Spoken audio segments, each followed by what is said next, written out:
हाँ राजेश, मेरे से डिस्कनेक्ट हो गया है। Okay sir, okay sir, okay sir. मैं अभी दूसरे अकाउंट से जुड़ गया हूँ। यस सर, देख पा रहा हूँ सर, देख पा रहा हूँ सर। हाँ, तो क्या कार्यक्रम शुरू कर रहे हैं आप लोग? यस सर, मैं थोड़ा सा सर कार्यक्रम के बारे में बता दूं सर, उसके हाँ जी, बाद हाँ जी, सर हाँ आपका जी, हाँ जी, question.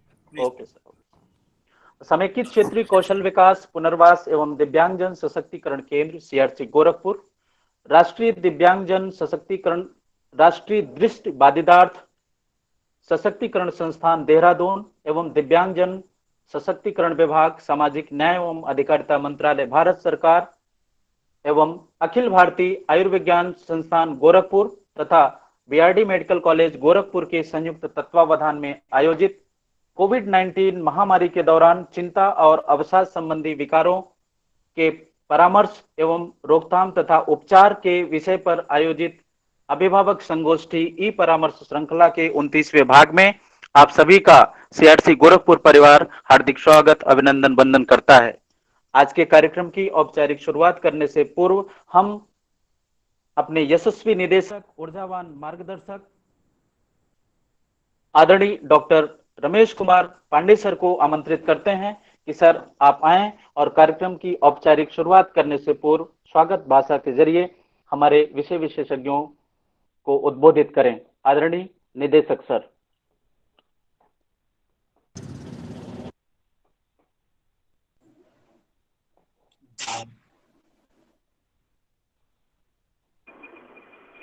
Thank you Rajesh. Yes sir. आज का कार्यक्रम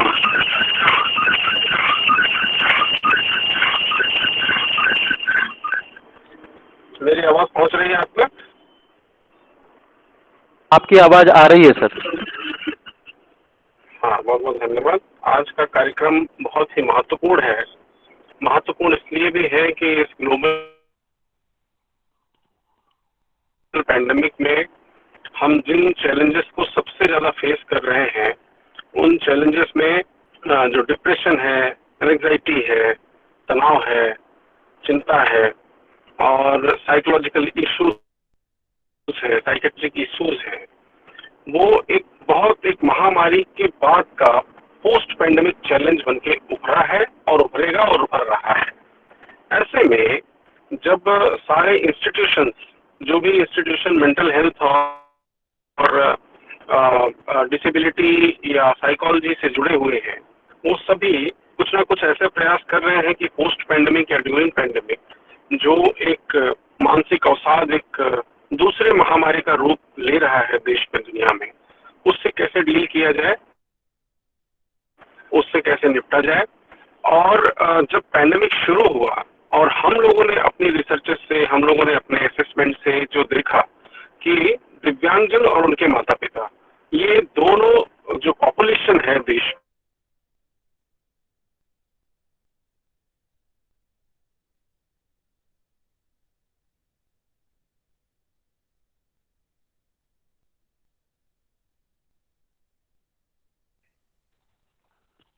आपकी आवाज नहीं आ रही सर, अब तक आवाज अगर जा रही हो सर। आज ये सीआरसी गोरखपुर की जो ये 29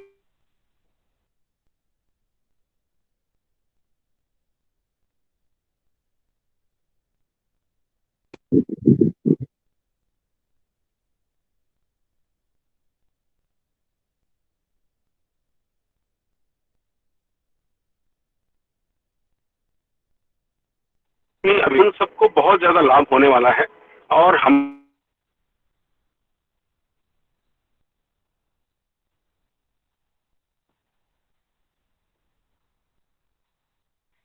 हमारे सारी जितनी श्रृंखलाएं हम लोग ये अभिभावकों के लिए कर रहे हैं, आज उस कड़ी का ये 29वां कार्यक्रम है। हाँ राजेश, मेरे से डिस्कनेक्ट हो गया, मैं दूसरे से अभी जुड़ गया।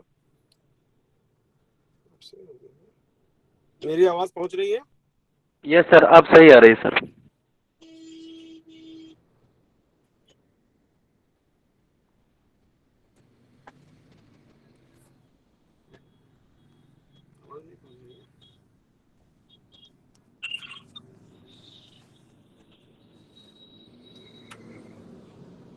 हाँ, मेरी आवाज पहुंच रही है राजेश जी? यस सर, आ रही है सर, हाँ, आ रही है thank you, sir. Thank you. Sorry, actually मेरे फ़ोन से डिस्कनेक्ट हो रहा है बार बार। तो आज के इस कार्यक्रम की औपचारिक शुरुआत करते हुए मैं सबसे पहले स्वागत करना चाहूँगा प्रोफेसर डॉक्टर तपस कुमार आइच जी का, HOD psychiatric department, BRD medical college Gorakhpur.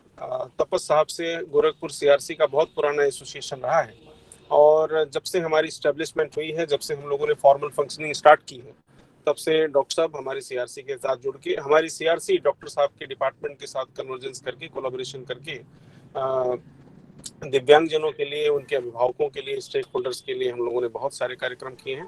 Doctor साहब, आपका CRC गोरखपुर में हार्दिक स्वागत है, इस वेबिनार में हार्दिक स्वागत है। मैं एम्स गोरखपुर के अपने आज के वक्तागण doctor Richa Tripathi madam, assistant professor, और doctor Manoj Prithviraj ji, assistant professor, आप दोनों लोगों का भी अपने सामाजिक न्याय अधिकारिता मंत्रालय, अपने सामाजिक न्याय अधिकारिता मंत्रालय के विभाग, दिव्यांगजन सशक्तिकरण विभाग, अपने राष्ट्रीय संस्थान, राष्ट्रीय दृष्टि दिव्यांगजन सशक्तिकरण संस्थान और अपने CRC गोरखपुर की तरफ से हार्दिक स्वागत करता हूं, अभिनंदन करता हूं। आज जितने भी पार्टिसिपेंट इस प्रोग्राम में जुड़े हैं, जितने पेरेंट्स जुड़े हैं, जितने स्टेक होल्डर्स, प्रोफेशनल्स जुड़े हैं देश के कोने कोने से, आप सभी का स्वागत करता हूं। और बहुत हर्ष का विषय है कि आप हमारे CRC की कोऑर्डिनेटर्स राजेश जी ने एम्स के साथ और BRD मेडिकल कॉलेज के साथ आप लोगों ने एक अच्छे कोलैबोरेशन में, एक अच्छे कॉज के लिए, एक अच्छे सब्जेक्ट पर, एक अच्छे टॉपिक पर ये वेबिनार रखा है। मैं थोड़ा सा अपने गेस्ट्स को और अपने जो आज के स्पीकर्स हैं, मैं उनको बताना चाहूँगा कि पिछले लगभग 2 सालों से हम लोग फंक्शन कर रहे हैं गोरखपुर में, और 2 सालों में चाहे वो ग्रास रूट लेवल पे जाके सर्टिफिकेशन का प्रोग्राम रहा हो, अवेयरनेस रही हो, सेंसिटाइजेशन रही हो, क्लिनिकल सर्विसेज रही हो, हमारी आउटरीच सर्विसेज रही हो, हमारी रिसर्चेज रही हो, या हमारे जो अलग अलग एस्टेब्लिशमेंट्स हैं दिव्यांगजनों के लिए वो रहे हो, या मास लेवल पे एक ऐसा अवेयरनेस जनरेशन क्रिएशन जिससे पूर्वांचल के 30 जनपद के जो दिव्यांगजन हैं उनके लिए काम कर रहे प्रोफेशनल्स हैं, जो ग्रास रूट लेवल पे रूरल एरियाज में काम कर रहे हैं, या ऐसे ऑर्गेनाइजेशंस जिनको हमारी टेक्निकल सपोर्ट की ज़रूरत है, उनकी कैपेसिटी बिल्डिंग, ऐसे उपक्रमों में, ऐसे क्रमों में CRC गोरखपुर ने 2 वर्ष के भीतर ही देश में एक स्थान बनाया है। और अभी मुझे बहुत खुशी होती है आप सब लोगों को ये बताते हुए कि CRC गोरखपुर देश के मॉडल CRCs में गिनी जाती है, और हर जगह हम टॉक ऑफ द टाउन है, हर जगह हमारा ही एग्जाम्पल दिया जाता है। और पैंडेमिक में खासकर जो हमारी सर्विसेज हैं, हमारे चाहे ऑनलाइन ट्यूटोरियल्स हो, जेनरिक टॉपिक को हो, या स्पेशलाइज्ड थेरेपी सेशंस पे हो, या हमारे ऑनलाइन रिसोर्सेज हो, कंटेंट हो, या ये जो पेरेंट सीरीज हम लोगों ने शुरू की, हम लोगों ने कोई पॉलिसी लेवल बड़े बड़े टॉपिक्स नहीं लिए, हम लोगों ने वो टॉपिक्स चूज किए हैं जिनसे एक्चुअल जो बेनिफिशियरी है, जो सफरर है, उनको लाभ मिले। ऐसे सब्जेक्ट को आगे बढ़ाते हुए इस पेंडेमिक में हमने लाखों लोगों को एक साथ लाभ पहुंचाया है। तो हम पूरी आशा करते हैं कि एम्स के साथ, BRD मेडिकल कॉलेज के साथ आगे भी एक अच्छे कोलैबोरेशन में, एक अच्छे कन्वर्जेंस में हम सब लोग काम करते रहेंगे, और CRC गोरखपुर को आप लोगों का साथ हमेशा मिलता रहेगा। हम सब लोग एक साथ अच्छे एक कोलैबोरेशन में एक दिव्यांगजनों के लिए कुछ कॉन्क्रीट कर सकते हैं पूर्वी उत्तर प्रदेश में, जो कि एक एग्जाम्पल बन सकता है देश के सामने। मैं ज़्यादा समय नहीं लूंगा क्योंकि आज का बहुत ही इंपॉर्टेंट टॉपिक है, और आज के जो हमारे गेस्ट स्पीकर्स हैं वो सब बहुत नॉलेजेबल हैं, बहुत रेप्यूटेड ऑर्गेनाइजेशन से हैं। मैं फिर से आप तीनों अतिथियों का स्वागत करता हूँ, और जितने आज के पार्टिसिपेंट जुड़े हैं, मैं आशा करता हूँ कि आप लोग अंतिम तक जुड़े रहेंगे, और अभिभावक जितने जुड़े हैं उनसे मैं आशा करता हूँ कि वो ज़्यादा से ज़्यादा प्रश्न पूछेंगे, जिससे कुछ कॉन्क्रीट हम लोग सोल्यूशन निकाल पाए। और मैं आप लोगों को ये भी बताना चाहूँगा कि जितने हमारे वेबिनार्स हो रहे हैं, जितने एक्सपर्ट टॉक हो रहे हैं, जितने डिस्कशंस हो रहे हैं, वो सब हम लोग रिकॉर्ड करके अपने YouTube चैनल पे भी डालते हैं, अपने मिनिस्ट्री को भी शेयर करते हैं, देश के अलग अलग जगहों पे सोशल मीडिया के माध्यम से शेयर करते हैं, जिससे जो एक्सपर्ट की जो बातें हैं वो निकल के जो आती हैं वो पूरे देश में सर्कुलेट हो और बहुत सारे लोगों को लाभ मिले। मैं फिर से आप सभी लोगों का अपने मंत्रालय की तरफ से, CRC की तरफ से स्वागत करता हूँ। राजेश जी, कार्यक्रम को आगे बढ़ाइए please. Thank you so much sir.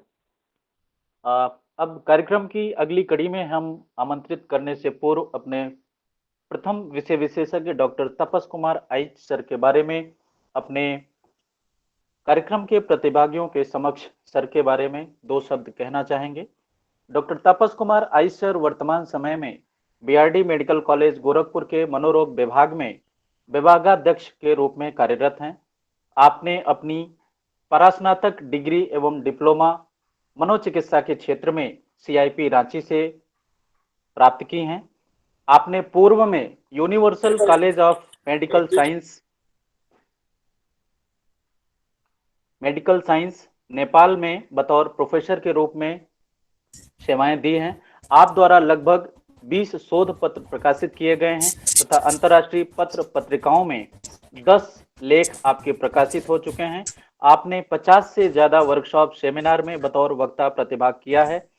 आपने भारतीय सेना के चिकित्सा विंग में मेजर के रूप में भी सेवाएं दी हैं। कार्यक्रम में आमंत्रित करते हुए मुझे सहर्ष खुशी हो रही है कि आप सर आज के इस कार्यक्रम में बतौर मुख्य अतिथि मुख्य वक्ता आप अपने वक्तव्यों से हमारे साथ जुड़े हुए समस्त प्रतिभागियों को लाभान्वित करेंगे। प्रोफेसर डॉक्टर आइस सर। सर आप अपना माइक अनम्यूट कर लीजिए सर।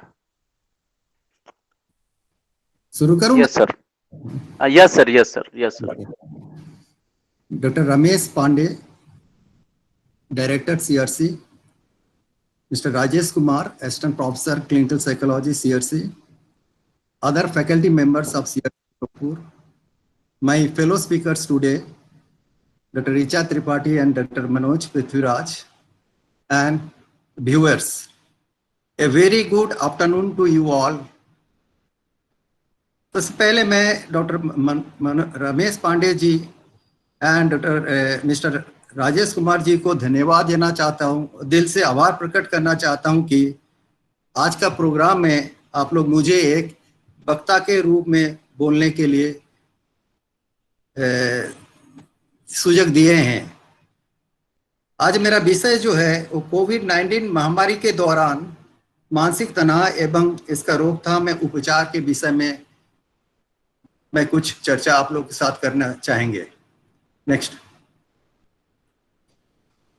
सबको पता है आप लोग को, इस आज के दिन के हिसाब से हमारे देश में 30 लाख से ज्यादा कोविड पॉजिटिव केस है, 56,000 से ज्यादा इसके कारण से लोग मृत्यु हो चुके हैं।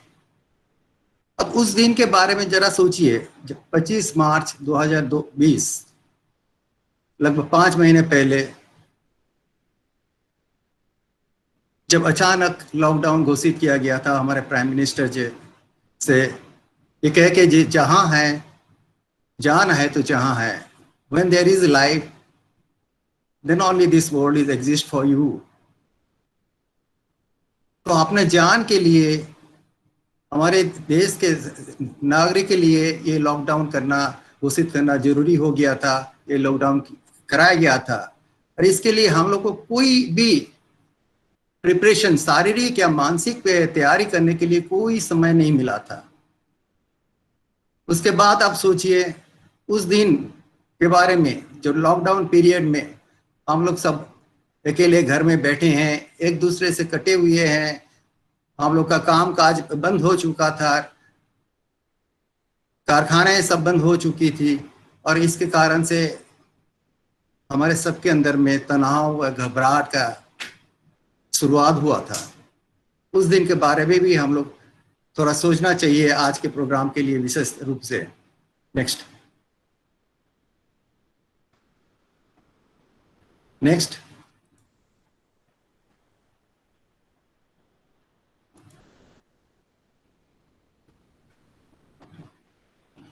फिर उस दिन आया जब लॉकडाउन को पार्शियली लिफ्ट कर दिया गया और ये हम लोग देखे जैसे मिलियंस ऑफ माइग्रेंट वर्कर्स और उसके फैमिली कैसे कैसे सफर किए हैं, एक शहर से दूसरे शहर की तरफ भटक रहे हैं, एक राज्य से दूसरे राज्य की तरफ गए हैं और रास्ते में सफर किए, गांव में वापस आने के बाद सफर करते रहे हैं।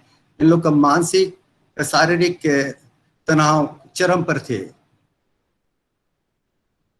उस दौरान हमारे प्रधानमंत्री जी बोले हैं, जो सोशल डिस्टेंसिंग का मंत्र हम लोग को मिला, 2 गज की दूरी है जरूरी सबके लिए।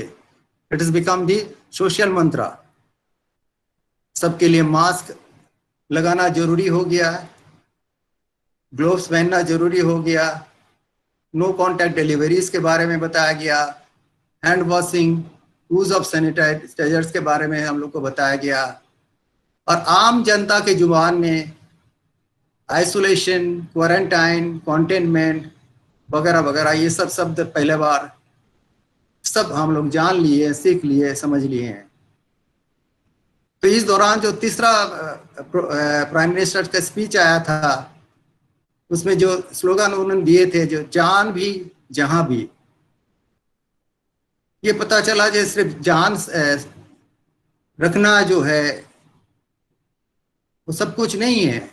जान के लिए हम लोग का खाना भी जरूरी है, नौकरी भी जरूरी है, तो ये जहान भी जरूरी है।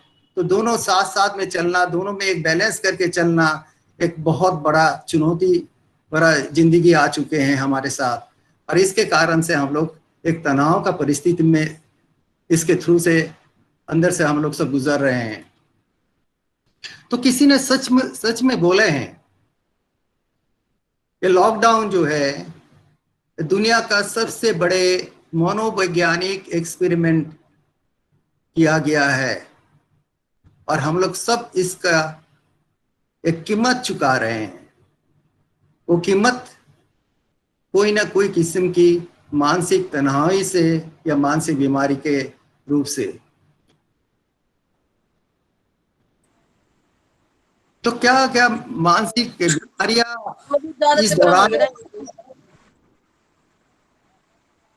इस दौरान क्या क्या मानसिक बीमारियां हो सकता है और क्यों हो रहा है? तो एपिडेमोलॉजिस्ट का ओपिनियन है जी, आज तो हम कोविड-19 का महामारी देख रहे हैं, बट आने वाले दिन, कल के दिन में हम लोग जो महामारी देखेंगे वो मानसिक बीमारी का महामारी देखेंगे, जो कोविड-19 के चलते आने वाले हैं। इस दौरान हम लोग देखें कैसे मास अनएम्प्लॉयमेंट हो चुका है, सोशल सेफ्टी नेट्स में परेशानियां आ गई, लोगों ने भूखमरी के कगार पे पहुंच गए हैं, जेंडर बेस्ड वायलेंस दिखाई दे रहा है, होमलेसनेस बढ़ गए हैं, लोन डिफॉल्टर्स प्रोमिनेंटली दिखाई दे रहा सोसाइटी में, और ये सब के नतीजे में millions and millions of people, लाखों लोग पॉवर्टी लाइन के बिलो पॉवर्टी लाइन में जा रहे हैं, ये जा चुके हैं। एक स्टैटिस्टिक्स ये बताते हैं हमारे देश में लगभग 15 करोड़ लोग मानसिक बीमारी के तरफ पहुंच रहे हैं, ये पहुंच चुके हैं इस कोविड-19 महामारी के चलते हैं। तो कौन लोग हैं ये?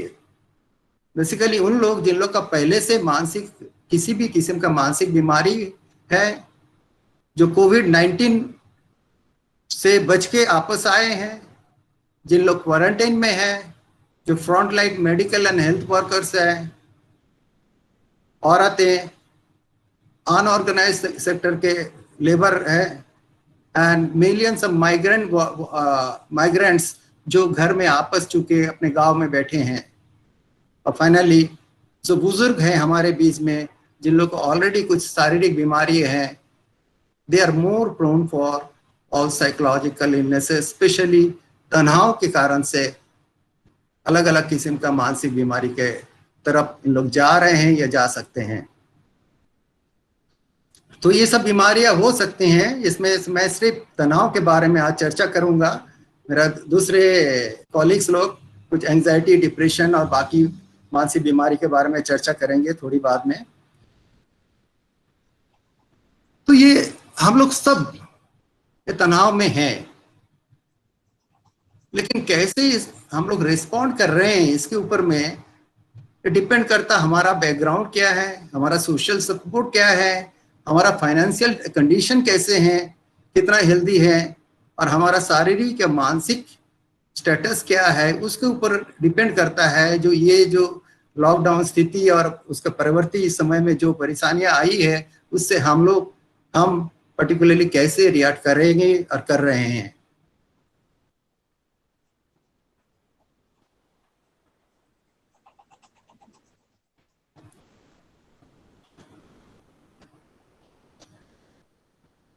तो तनाव होने से क्या होता शरीर में या मन में, इसके बारे में थोड़ा सा चर्चा कर लें। जो सिम्टम्स आते हैं, जो घबराहट होते हैं, बेचैनी होती है, डिप्रेशन आता है, आदमी दुखी हो जाते हैं, चिड़चिड़ापन आता है, गुस्सा आता है, अकेलेपन पसंद करते हैं, उन्होंने मेमोरी प्रॉब्लम के बारे में शिकायत करते हैं, बोलते हैं सब भूल रहे हैं, कोई काम में मन नहीं लगा पा रहे हैं, जजमेंट में गलतियां होना शुरू होते हैं, हर चीज में नेगेटिव दिखाई देना शुरू होता है। शारीरिक रूप से इन लोग बोलते हैं छाती में दर्द हो रहा है, हार्ट बीट्स बढ़ जा रहा है, सांस फूल रहे हैं, कंपन आ रहा, मुंह सूख रहा है, वगैरह वगैरह सब शारीरिक सिम्टम्स लेके आ सकते हैं।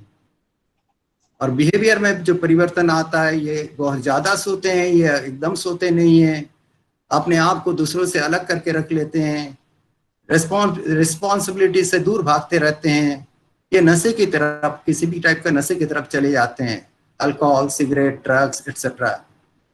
तो ये सब सिम्टम्स आ सकता है आप अगर तनाव से ग्रसित हो। तो क्या होता है आप अगर तनाव में रहते हैं? किसी ने अच्छे से बताए हैं, businessmen who do not know how to fight worry die young. जिसको ये पता नहीं है तनाव से कैसे लड़ा जाए, उनका जिंदगी शॉर्ट हो जाता है, छोटा हो जाता है, उनका मृत्यु नजदीक आ जाते हैं। तो हम लोग को सब जानना है, सीखना है, समझना है कि ये तनाव में अगर हम लोग हैं और ये तनाव अगर हम लोग को परेशान कर रहे हैं तो इससे कैसे लड़ा जाए। एक चीज तो है, हर तनाव बुरा नहीं होता। आप देखेंगे बच्चों के एग्जाम के टाइम में बच्चों के अंदर अगर थोड़ा सा तनाव ना हो तो पढ़ेंगे नहीं, पढ़ने का मोटिवेशन नहीं होगा, एग्जाम में अच्छे करने का दिल नहीं होता। तो थोड़ा बहुत तनाव जरूरी होता है जिंदगी के लिए। पर तनाव जब बहुत ज्यादा हो जाता, शरीर और मन को तोड़ने के कगार में पहुंच जाता है, तो उस टाइम हम लोग को ये जरूरी होता है ये तनाव को हम पहचाने,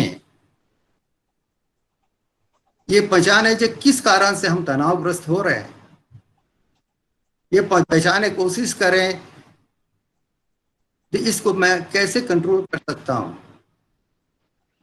कैसे कंट्रोल करके हम अपनी जिंदगी में क्या क्या बदलाव कर सकते हैं।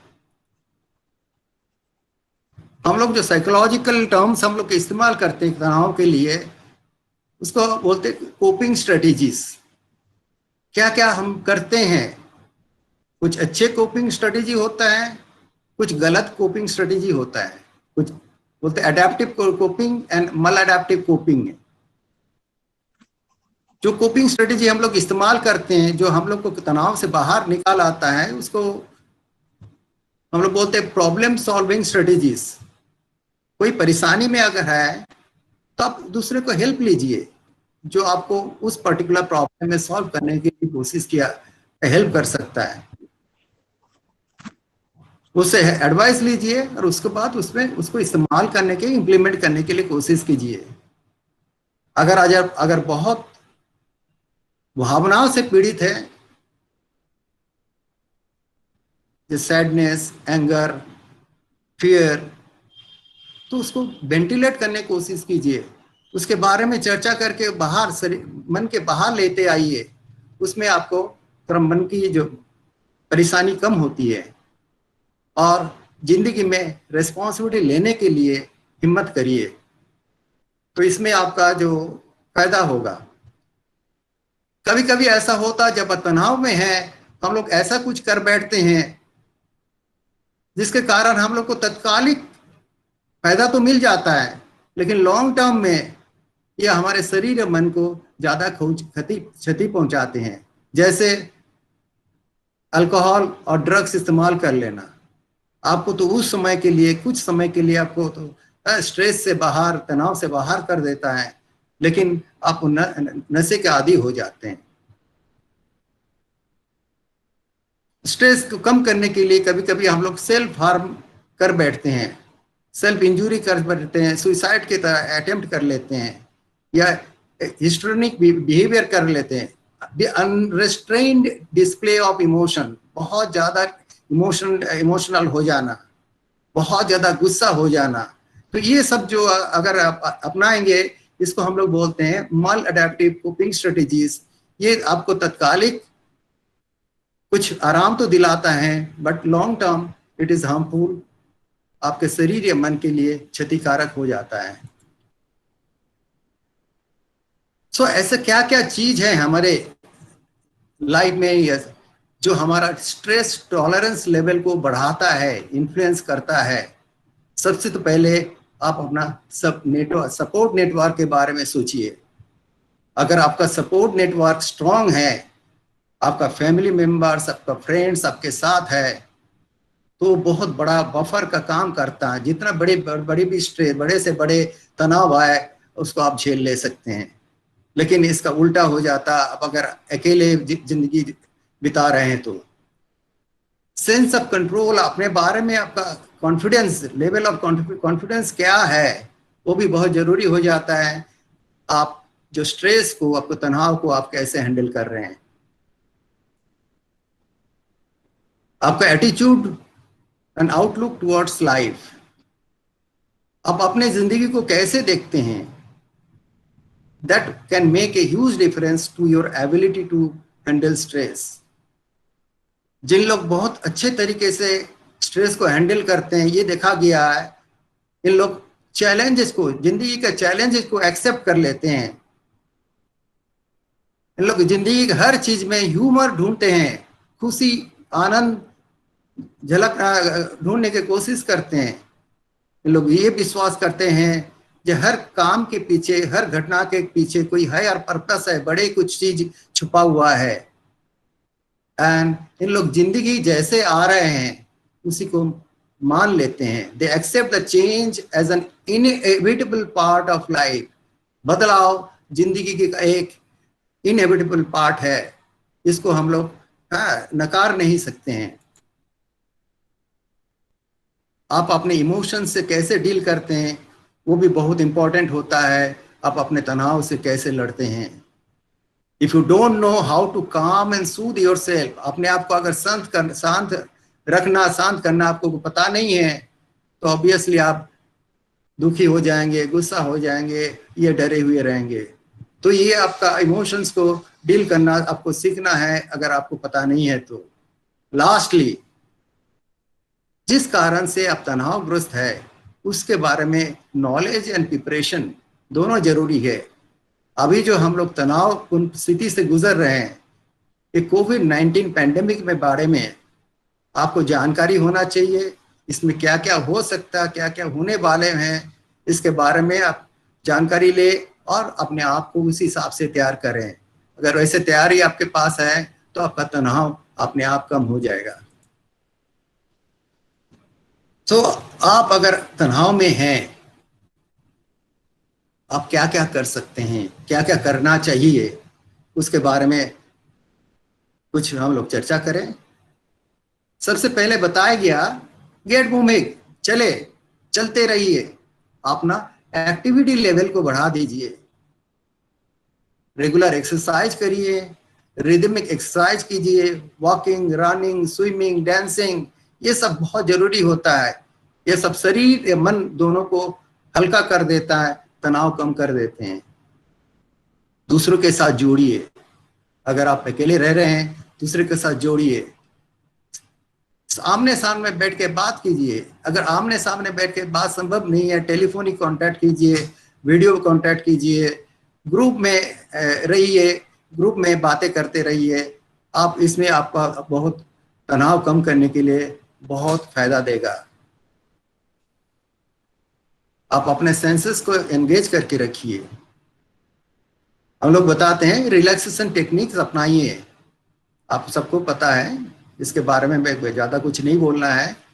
Yoga, meditation, deep breathing exercises like pranayama, regularly ये सब प्रैक्टिस करेंगे तो आपने आप सर, तन और मन दोनों शांत होके आप तनाव रहित जिंदगी जी सकते हैं। डाइट बहुत इंपॉर्टेंट रोल रखते हैं जिंदगी में। ये अभी अभी आई थिंक नए इसके बारे में चर्चा हो रहा, पर्टिकुलरली आयुर्वेदिक जो बारे में जो चर्चा आजकल हम लोग रेगुलर टीवी वगैरह में देखते हैं। हेल्थ डाइट के लिए fresh fruits and vegetables, high quality protein, healthy fats की तरफ जाइए एंड जंक फूड अवॉइड करने की कोशिश कीजिए। सफिशिएंट रेस्ट, रेस्ट जरूरी है जिंदगी में। सिर्फ दौड़ते दौड़ते रहेंगे, काम करते रहेंगे, एक काम से दूसरे की तरफ जाएंगे तो आप थक जाएंगे, आप तनाव में चले जाएंगे। तो आपके बिजी लाइफ के अंदर में आप समय निकल के रेस्ट लीजिए, एडिक्वेट स्लीप लीजिए, वो बहुत जरूरी है तनाव से बाहर आने के लिए। फाइनली, अगर इसके ये सब करने के बावजूद आपको लगता है आप तनाव में परेशान आपको कर रहा है, स्ट्रेस आपको परेशान कर रहे हैं, तो आप कॉम्पिटेंट अथॉरिटी के सामने जाके हेल्प लीजिए, कंसल्ट करिए। जैसे कोई डॉक्टर के पास जाइए, साइकाट्रिस्ट के पास जाइए, क्लिनिकल साइकोलॉजिस्ट, सोशल वर्कर या कोई एनजीओ जो इस मेरी फील्ड में काम कर रहे हैं, वहाँ पे जाके आप आपका परेशानी के बारे में चर्चा करिए और हेल्प के गुहार लगाइए। अभी बहुत चर्चा हो रहा आयुर्वेद के बारे में, मैं नहीं जाऊंगा। आयुर्वेद में जिन दिनचर्या के बारे में, ऋतुचर्या के बारे में बताया गया, हेल्दी लाइफ के बारे में बताया जा रहा है। आई थिंक हम लोग सब अपने आप को उसी हिसाब से, कोविड-19 हम लोग को मजबूर कर दिए हैं डेली प्रैक्टिस सब योगा, प्राणायाम, मेडिटेशन, ये सब की तरफ, जो हेल्दी लाइफ है, जो हम लोग को स्ट्रेस से बाहर आने के लिए मदद करते हैं।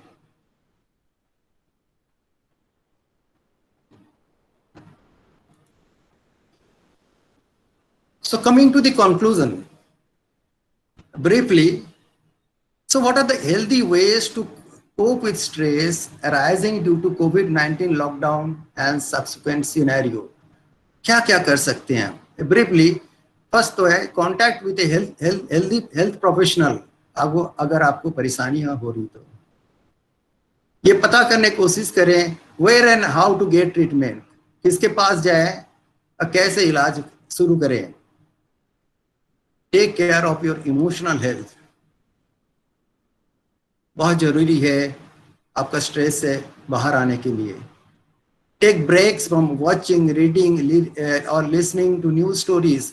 दिन भर टीवी के सामने बैठे सिर्फ कोविड के बारे में चर्चा मत करिए, वो भी आपका हेल्प करने के बजाय आपका तनाव बढ़ा देता है।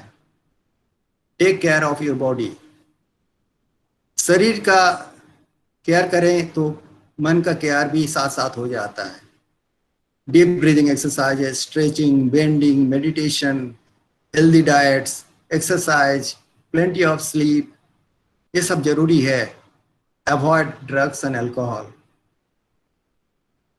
मेक टाइम टू अनविंड, अपने आप में वापस आइए, वो सब काम करिए जिसको आपको आनंद देता, जो आप काम पहले आपको आनंद देता लेकिन आजकल नहीं कर रहे हैं।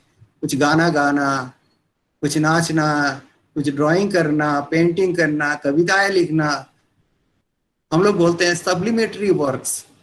अगर ऐसा कोई काम आपको आनंद देता, उसको उस इस पीरियड में आप ज़्यादा से ज़्यादा अपने आप को इन्वॉल्व करिए, अपने आप के लिए समय दीजिए।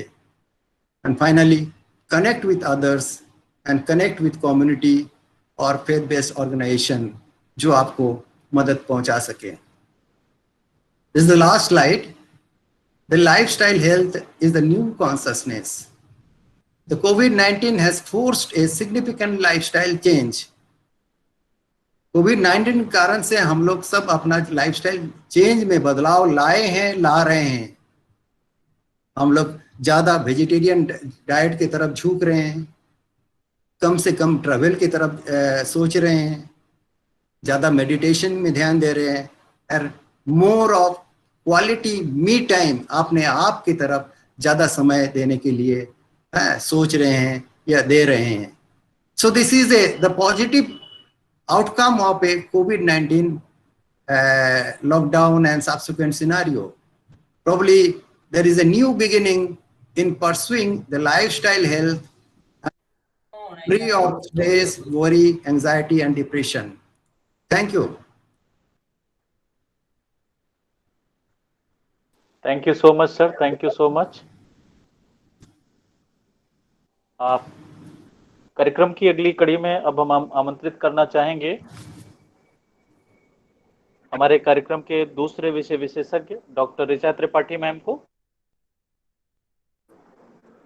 मैम आप आए और हमारे साथ प्रतिभाग कर रहे हमारे सभी प्रतिभागियों को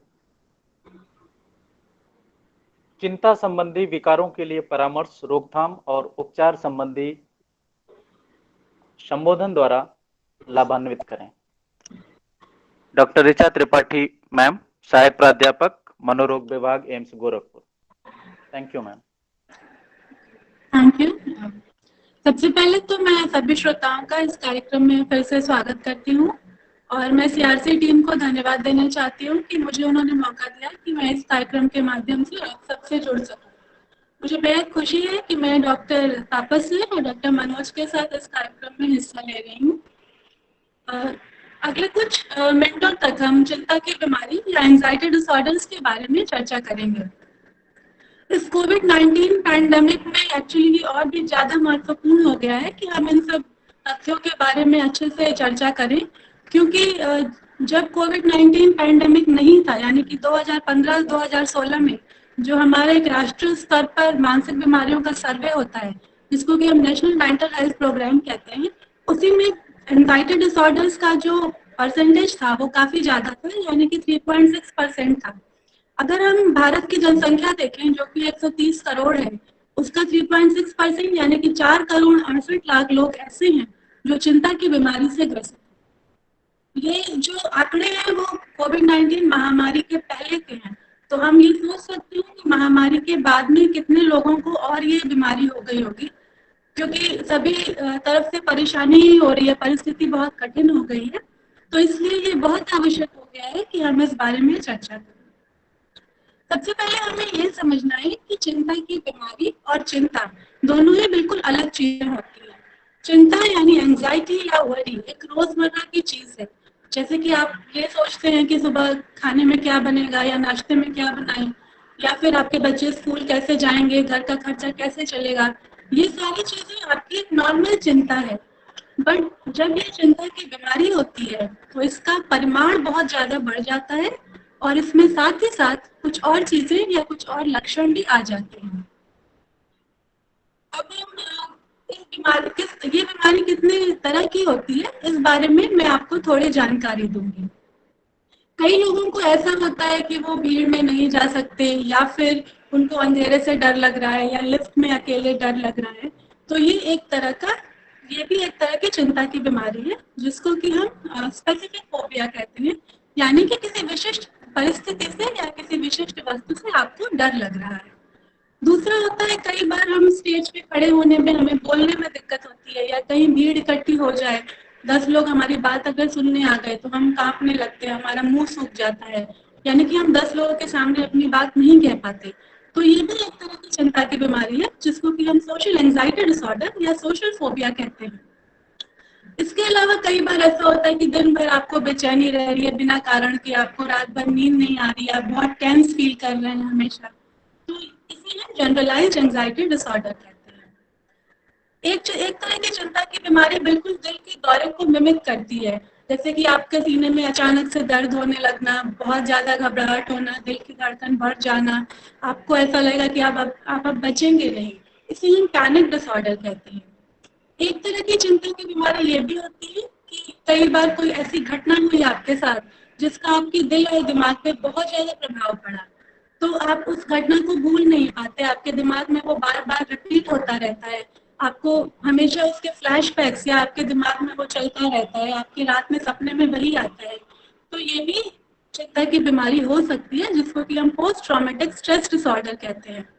एक तरह की चिंता की बीमारी ये भी है कि कुछ लोग काम बार बार करते हैं, जैसे कि बार बार हाथ धो रहे हैं, या बार बार ताला चेक कर रहे हैं, या कोई भी एक ही चीज उनके दिमाग में बार बार रिपीट हो रही है। तो इसे हम ओसीडी या ऑब्सेसिव कंपल्सिव डिसऑर्डर्स कहते हैं। तो आपने हमने ये देखा कि ये चिंता की बीमारी जो है वो कई तरह से अपने आप को रिप्रेजेंट कर सकती है। चिंता की बीमारी होना कोई बड़ी बात नहीं है, जैसे कि मैंने आपको आंकड़े दिए कि लगभग 5 करोड़ लोग हमारे देश में चिंता की बीमारी से ग्रसित हैं और इस बीमारी का उल्लेख जो है हमारे प्राचीन काव्य ग्रंथों में भी किया गया है। तो चिंता की बीमारी के लक्षणों को समझाने के लिए मैं आपको 2 छोटी सी कहानी बताती हूँ, जिससे कि आपको लक्षण और समझ में आएंगे। और अगर आप उस बीमारी से ग्रसित हैं और आपको ऐसा फील हो रहा है कि हाँ मुझे ये हो सकता है, और तो आप डॉक्टर से या अपने काउंसलर से या अपने परिवार वालों से आसानी से उस बारे में सलाह मशवरा कर सकते हैं। पहली कहानी मैंने रामायण से उठाई है। हम सभी ने रामायण पढ़ी होगी या नहीं पढ़ी होगी तो टीवी पे तो डेफिनेटली देखी होगी। उसमें मारीच नाम के एक राक्षस का जिक्र है।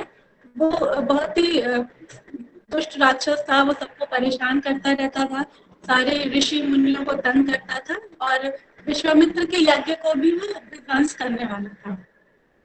तो विश्वामित्र ने अपने यज्ञ की रक्षा के लिए श्री राम और लक्ष्मण को उन्होंने दशरथ से कहा कि आप इनको हमारे साथ भेज दीजिए ताकि ये हमारे यज्ञ की रक्षा कर सके। तो उस टाइम श्री राम मारीच ने जब यज्ञ विध्वंस करने की कोशिश की तो श्री राम ने उनको पराजित किया बुरी तरह, और ऐसा कहते हैं कि उन्होंने ऐसा बाण मारा उसको कि वो 100 योजन दूर जाकर समुद्र में गिरा। उसके बाद से मारीच को चिंता हो गई थी, जैसे कि उसको घबराहट होने लगती, जब भी वो र शब्द भी सुनता तो उसको बेचैनी होने लगती, उसे रात में नींद नहीं आती थी। और ये जो चीज थी वो काफी दिनों तक चलती रही। और वो इवन उसने ये जो अपना क्रियाकलाप था उसका जो एक्चुअल कि लोगों को तंग करना, वो भी उसने बिल्कुल बंद कर दिया। इसके काफी साल बाद जब रावण ने उसको अप्रोच किया कि भाई मेरी मदद कर दो और मुझे सीता को रखना है और तुम सोने का मृग बन जाओ, तो जैसे उसने राम का नाम सुना, वर्ड ही सुने, वो बिल्कुल फिर से उसको वो सारी चीजें होने लगी। वो घबराने लगा, एकदम वो बेहोश होने वाला था, उसकी दिल की धड़कन बढ़ गई। तो आप ये देख सकते हैं कि ये एक तरह की एंजाइटी डिसऑर्डर ही थी। जो उस जमाने में एंजाइटी डिसऑर्डर नहीं लिखा है, बट हम उससे सीख सकते हैं कि ये लक्षण एंजाइटी डिसऑर्डर्स में हो सकते हैं। ये एक तरह का पोस्ट ट्रॉमेटिक स्ट्रेस डिसऑर्डर ही था कि जब राम ने उसे बाण मारा तो उसके दिमाग में ये बात आ गई और फिर वो बार बार उसको रिपीट होती गई। दूसरी घटना स्टोरी मैंने महाभारत से ली है। हम सब जानते हैं कि कंस श्री कृष्ण को मारना चाहता था, लेकिन उसके सारे प्रयास विफल रहे। उसने काफी कोशिश की, काफी असुर भेजे, लेकिन फिर भी वो श्री कृष्ण को मार नहीं पाया। तो उसके बाद उसे क्या हुआ कि रात को नींद नहीं आती थी, वो दिन भर बेचैन रहता था, वो ये सोचता रहता था कि मैं कैसे श्री कृष्ण को मारूं, कहीं मैं खुद ही वो मुझे न मार दें। तो ये सारे जो विचार उसके दिमाग में चलते रहते थे, ये एक तरह का जनरलाइज्ड एंजाइटी डिसऑर्डर। तो आप ये बिल्कुल देख सकते हैं कि ये जो बीमारी है वो आदिकाल से चली आ रही है, और अगर हम में से किसी को है तो it's not a big deal, कोई बड़ी बात नहीं है। और हमारे साथ बहुत सारे अभिभावक होंगे जिनके बच्चे बीमार होंगे, कोई शारीरिक रूप से बीमार होगा या कोई मानसिक रूप से किसी के बच्चे को बीमारी होगी। हम बिल्कुल समझ सकते हैं आपकी कंडीशन की चिंता करना बिल्कुल स्वाभाविक है, क्योंकि हम सभी लोग अपने बच्चों से बहुत ज्यादा प्यार करते हैं, और अगर उनको थोड़ी भी तकलीफ हो तो एक्चुअली हमें बहुत ज्यादा तकलीफ होती है। तो इसलिए अगर वो अभिभावक परेशान है, किसी बात से चिंतित हैं, तो वो बिल्कुल भी इस बात को लेकर हिचकिचाए नहीं, घबराए नहीं, क्योंकि वो अकेले नहीं है और कभी भी मदद के लिए वो आगे आ सकते हैं। अभी तक हमने ये सुना कि चिंता की बीमारी होती क्या है, लक्षण क्या होते हैं, इस बारे में समझा। अब हम कुछ रोकथाम के बारे में चर्चा करेंगे। सबसे पहले तो ये कोविड-19 महामारी का दौर चल रहा है, तो जो ओवरऑल जो पूरे विश्व में हो रहा है कि सोशल डिस्टेंसिंग को फॉलो करो, तो सोशल डिस्टेंसिंग या आपकी सामाजिक दूरी सिर्फ शारीरिक दूरी ही होनी चाहिए, जैसा कि डॉक्टर तापस सर ने भी आपको एक्सप्लेन किया कि 2 गज की दूरी है जरूरी, तो वो शारीरिक दूरी ही होनी चाहिए। और इमोशनल डिस्टेंसिंग या भावनात्मक दूरी बिल्कुल नहीं होनी चाहिए। हम सभी को ये कोशिश करनी है कि हमारे परिवार वाले, हमारे करीबी लोगों के हम साथ रहें, चाहे हम उनसे फोन पे बात करें, वीडियो कॉल पे बात करें या कोई भी दूर संचार का माध्यम हो, हम जुड़े रहें उनसे, जिससे कि वो बिल्कुल भी अकेला ना फील करें। ये इस महामारी में सबसे ज्यादा इम्पोर्टेंट यही है, क्योंकि आप लोगों से पर्सनली जाकर मिल नहीं पा रहे हैं, तो आपके लिए जरूरी है कि आप उनसे भावनात्मक रूप से जुड़े। दूसरी एक इम्पोर्टेंट चीज ये भी है कि हम लोगों को सुने।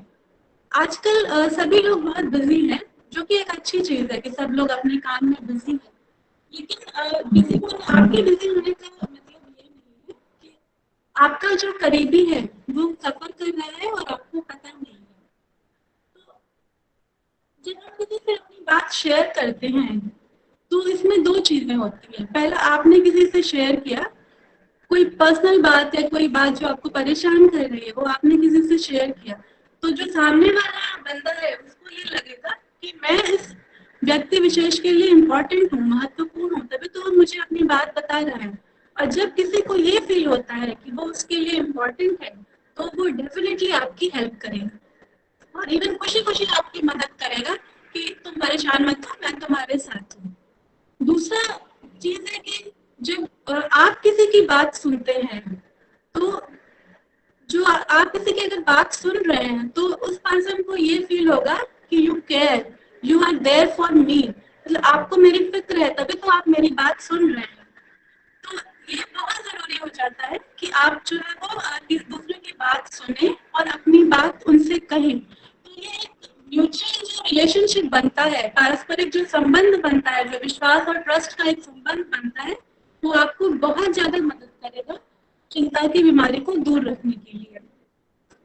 आपने तारे जमीन पर मूवी देखी होगी, उसमें जब आमिर खान उस बच्चे के जब स्कूल में उस बच्चे के पापा उससे मिलने आते हैं आमिर खान से कि अपने बच्चे के बारे में बताने के लिए कि मेरी वाइफ जो है वो डिसलेक्सिया पे बहुत ज्यादा उसने जर्नल्स पढ़ रही है, विकिपीडिया पढ़ रही है, तो हम ये बताना चाहते हैं कि we care for our child. But तो आमिर खान ने यही बोला कि do you listen to your kid, क्या आप अपने बच्चे की बात सुनते हैं? या तो हमें उससे यही सुनने को मिलता है कि केयर का मतलब ये है कि आप उनकी बात सुने, उसको समझें, और अगर उनको किसी भी तरह की जरूरत है तो आप उनकी मदद करें। दूसरी और जो रोकथाम के उपाय हैं, वो जैसे कि डॉक्टर तापा सर ने आपको बता दिया है कि एक अच्छी जीवन शैली हमें हमेशा बहुत सारी बीमारियों से दूर रखती है, तो चिंता की बीमारी के लिए भी ये इक्वली एप्लीकेबल है। जैसे कि आपको अच्छी नींद लेनी है, व्यायाम करना है, मेडिटेशन या योगा करना है, व्यसन या नशे से दूर रहना है, चाय कॉफी बहुत ज्यादा नहीं लेनी है, अच्छा आहार लेना है, ये सब भी आपको बहुत मदद करेगा चिंता की बीमारी की रोकथाम के लिए। ये तो रोकथाम के तक है कि जब आपको बीमारी अभी नहीं हुई है या आपका एंजाइटी या वरी अभी एक थोड़े बहुत पैथोलॉजिकल लेवल पे पहुंचा है कि आप अभी पूरी तरह बीमार नहीं हुए हैं। बट अगर कभी अगर ऐसा हो जाता है कि आप डिसऑर्डर लेवल पे हैं या पूरी तरह चिंता की बीमारी से ग्रसित हैं, तो आप अकेले खुद को अकेला महसूस करते हैं, आप ये महसूस करते हैं कि आपके शरीर के ऊपर बहुत ज्यादा भार है, आपके दिमाग के ऊपर बहुत ज्यादा भार है, तो इस समय आपको डेफिनेटली हेल्प की जरूरत है।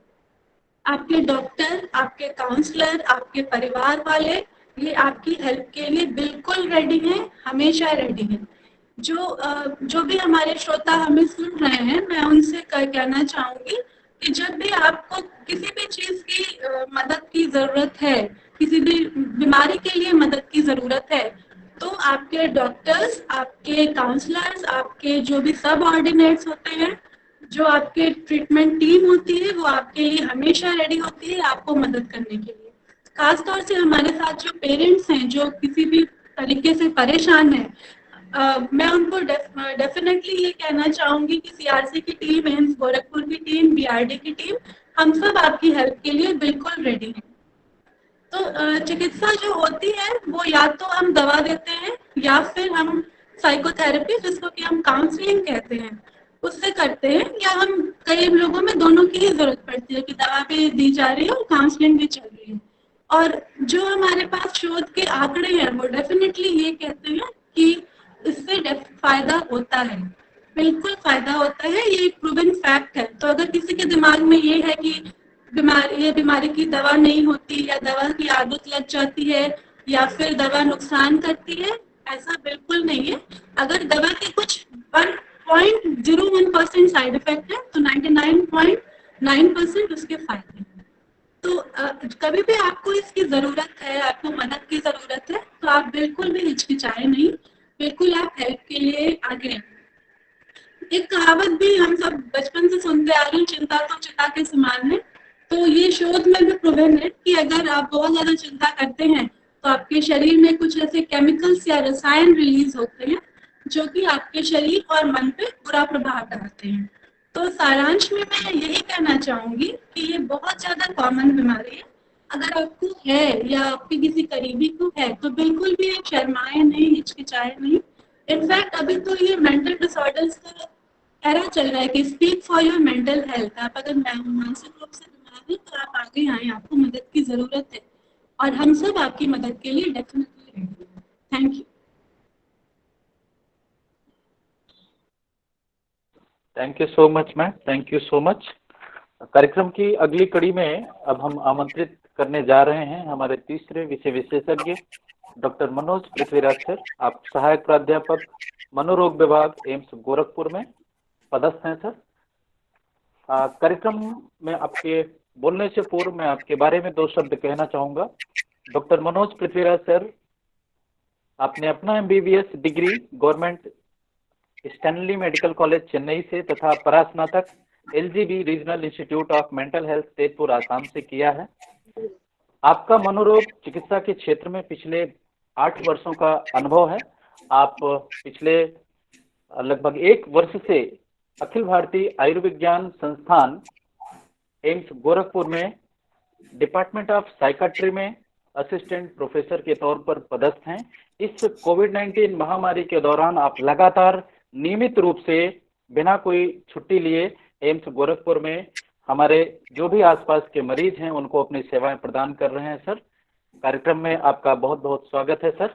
और हम चाहते हैं कि सर आप हमारे साथ जुड़े हुए ये जो प्रतिभागी हैं इनको आप अपने शब्दों से लाभान्वित करें। आदरणीय doctor Manoj Prithviraj sir.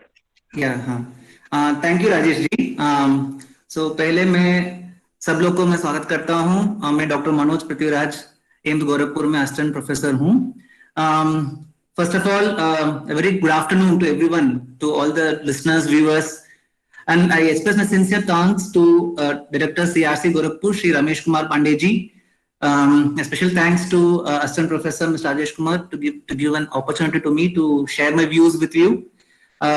My greetings to Dr. Professor Tapas Kumar sir for joining here in this session with us, and my colleague Dr. Richa Tripathi who also presented in this afternoon. Coming to the last presentation of today's program, मतलब इस presentation में mainly depression का बीमार क्या है, depression का symptoms क्या क्या हो सकते हैं और एक कोविड-19 सिचुएशन में ये डिप्रेशन कैसा हो सकते हैं और किस कारण से हो सकते हैं, इस प्रेजेंटेशन में हम देखेंगे। इस प्रेजेंटेशन को मैंने 3 पार्ट डिवाइड किया था। पहले डिप्रेशन का सिम्टम्स और उसके बाद उसका काउंसलिंग क्या क्या होता है और इसका मतलब ये डिप्रेशन ना होने के लिए क्या क्या रास्ता है, स्ट्रैटेजीज है और शॉर्टली ये ट्रीटमेंट, डिप्रेशन का ट्रीटमेंट क्या हो सकते हैं। पहले science and symptoms of depression. Depression में क्या क्या सिम्टम्स एंड साइंस हो सकते हैं। अब देखिए डिप्रेशन एक मूड डिसऑर्डर है। पहली चीज इसमें मेनली हमारा मूड का डिस्टर्बेंस ज्यादा होता है। इसमें हमारा मूड एकदम डाउन हो जाएगा। पेशेंट बोल सकते हैं मेरा मन एकदम उदास है, लग रहा है मतलब कुछ चीजों में इंटरेस्ट नहीं है। आजकल लगता है कुछ भी इंटरेस्ट नहीं है, किसी से बात करने के लिए इंटरेस्ट नहीं है, कहीं जाने के लिए इंटरेस्ट नहीं है, मतलब कुछ देखने के लिए भी इंटरेस्ट नहीं है। जो भी पहले करता था उसमें भी मतलब बहुत इंटरेस्ट कम हो गया। Loss of interest in previously pleasurable activities एक इंपॉर्टेंट सिम्टम होता है। और नेक्स्ट ये हो सकते हैं पेशेंट को या मरीज को ये फील हो सकते हैं मैं कुछ चीजों की लायक नहीं हूँ, कुछ चीज मैं नहीं कर सकता हूँ, मैं बहुत बड़ा पाप किया है, ऐसा आइडियाज ऑफ गिल्ट और ए फीलिंग्स ऑफ होपलेसनेस, हेल्पलेसनेस, ये सारा फीलिंग्स अंदर महसूस हो सकते हैं। नेक्स्ट क्या हो सकते हैं हमारे सब फैमिली मेंबर से या फ्रेंड से थोड़ा आइसोलेटेड हो सकते हैं, विड्रॉवल, मतलब किसी से बात नहीं करते, कहीं मतलब इवेंट्स में इंटरेस्ट नहीं करते हैं, और जल्दी मतलब टायर्ड हो जाते हैं। टायर्ड मतलब छोटा से एक वर्क करने से, काम करने से जल्दी टायर्ड हो सकते हैं।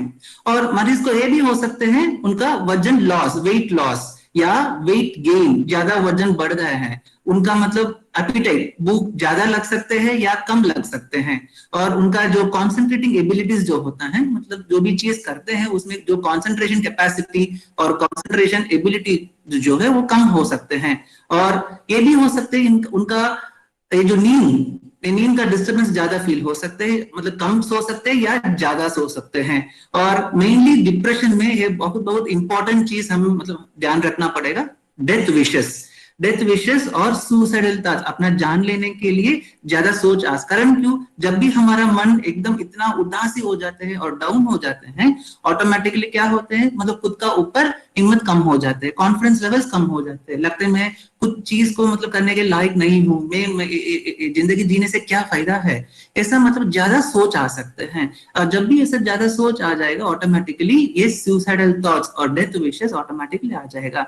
आजकल देखिए ये कोविड-19 सिचुएशन में आप न्यूज में भी आप देख चुका है या सुन चुका है, ज्यादा सुसाइडल मतलब ज्यादा सुसाइड भी हुआ था, मतलब स्टूडेंट सुसाइड और बहुत मतलब माइग्रेंट सुसाइड हुआ, वर्कर्स का सुसाइड हुआ था। और इतना प्रॉब्लम से मतलब जो भी मतलब अच्छा से जीना था वो भी बट ऑटोमेटिकली अचानक से सुसाइड कर लिया है। सो ये डिप्रेशन इतना मतलब बहुत मतलब अपना का जो विल पावर को इतना कम कर देते हैं, ऑटोमेटिकली ये सुसाइडल थॉट्स आ जाएगा। सो ये हमेशा हम ध्यान रखना पड़ेगा। सो जो भी मेंटल इलनेस इस समय में सिर्फ कोविड का सिचुएशन पे नहीं है, मतलब जो भी मेंटल इलनेस मतलब कभी भी जो भी होता है, उसका मतलब मेन कारण ये तीनों कारण से हो सकते हैं। एक बायोलॉजिकल फैक्टर्स, साइकोलॉजिकल फैक्टर्स और सोशल फैक्टर्स। देखिए बायोलॉजिकल फैक्टर्स में क्या होते हैं, मतलब हमारा बॉडी का जेनेटिक प्रोफाइल का ऊपर डिपेंड करते हैं, और मतलब हार्मोनल प्रोफाइल का ऊपर डिपेंड करते हैं, और एज, जेंडर, ओबेसिटी, सो ऐसा बहुत सारा मतलब बॉडी का नॉर्मल बायोलॉजिकल और फिजियोलॉजिकल प्रोसेस में अगर कुछ प्रॉब्लम होते हैं तो उससे भी डिप्रेशन शुरू हो सकते हैं। और नेक्स्ट साइकोलॉजिकल मतलब मेनली हमारा माइंड और नेचर और मेंटल कैपेसिटी जो है, पहले से हमारा पर्सनालिटी कैसे है और प्रॉब्लम्स को कैसे संभालते हैं, उसका ऊपर भी डिपेंड करते हैं हम मतलब डिप्रेशन में जाएगा कि नहीं, वो साइकोलॉजिकल फैक्टर्स डिटरमाइन करते हैं। और लास्ट सोशल फैक्टर्स में क्या होता है, मतलब हमारा एनवायरनमेंट, मतलब हमारा सोसाइटी, हमारा फ्रेंड्स, हमारा फैमिली और हमारा जॉब, ऐसा बहुत सारा सोशल फैक्टर्स से मतलब डिप्रेशन हो, अगर उसमें कुछ प्रॉब्लम है, उसमें कुछ दिक्कत हो या कुछ मतलब प्रॉब्लम चल रहे हैं, हमेशा कुछ क्रॉनिक स्ट्रेस होता है उससे, तब सोशल फैक्टर से भी डिप्रेशन बन सकते हैं। अभी इस समय में जो कोविड-19 का सिचुएशन है, ये सोशल फैक्टर्स इससे मतलब ज्यादा स्ट्रेस, तनाव और बन जाएगा, और उससे डिप्रेशन ज्यादा रिपोर्ट होते हैं इस सोशल फैक्टर्स का कारण से। नेक्स्ट, इस कोविड-19 का सिचुएशन में क्या क्या फैक्टर्स और क्या चीजों से हमको ज्यादा तनाव, और जब भी ज्यादा तनाव और स्ट्रेस बन जाते हैं, स्ट्रेस से हम डिप्रेशन में जा सकते हैं। ये हमेशा याद रखना पड़ेगा, जब भी हमको स्ट्रेस ज्यादा बढ़ जाते हैं अंदर में, वो धीरे धीरे मतलब हमारा मतलब जो हैंडलिंग कैपेसिटी और कोपिंग कैपेसिटी कम कर देते, और धीरे धीरे मन थोड़ा डाउन में चला जाते हैं, ऑटोमेटिकली डिप्रेशन आ जाएगा। सो इस कोविड-19 सिचुएशन में भी ये बहुत सारा फैक्टर्स से उससे हमारा मन थोड़ा डिप्रेशन में चल सकते हैं। सो मेन इंपॉर्टेंट फैक्टर क्या है, फियर ऑफ इन्फेक्शन।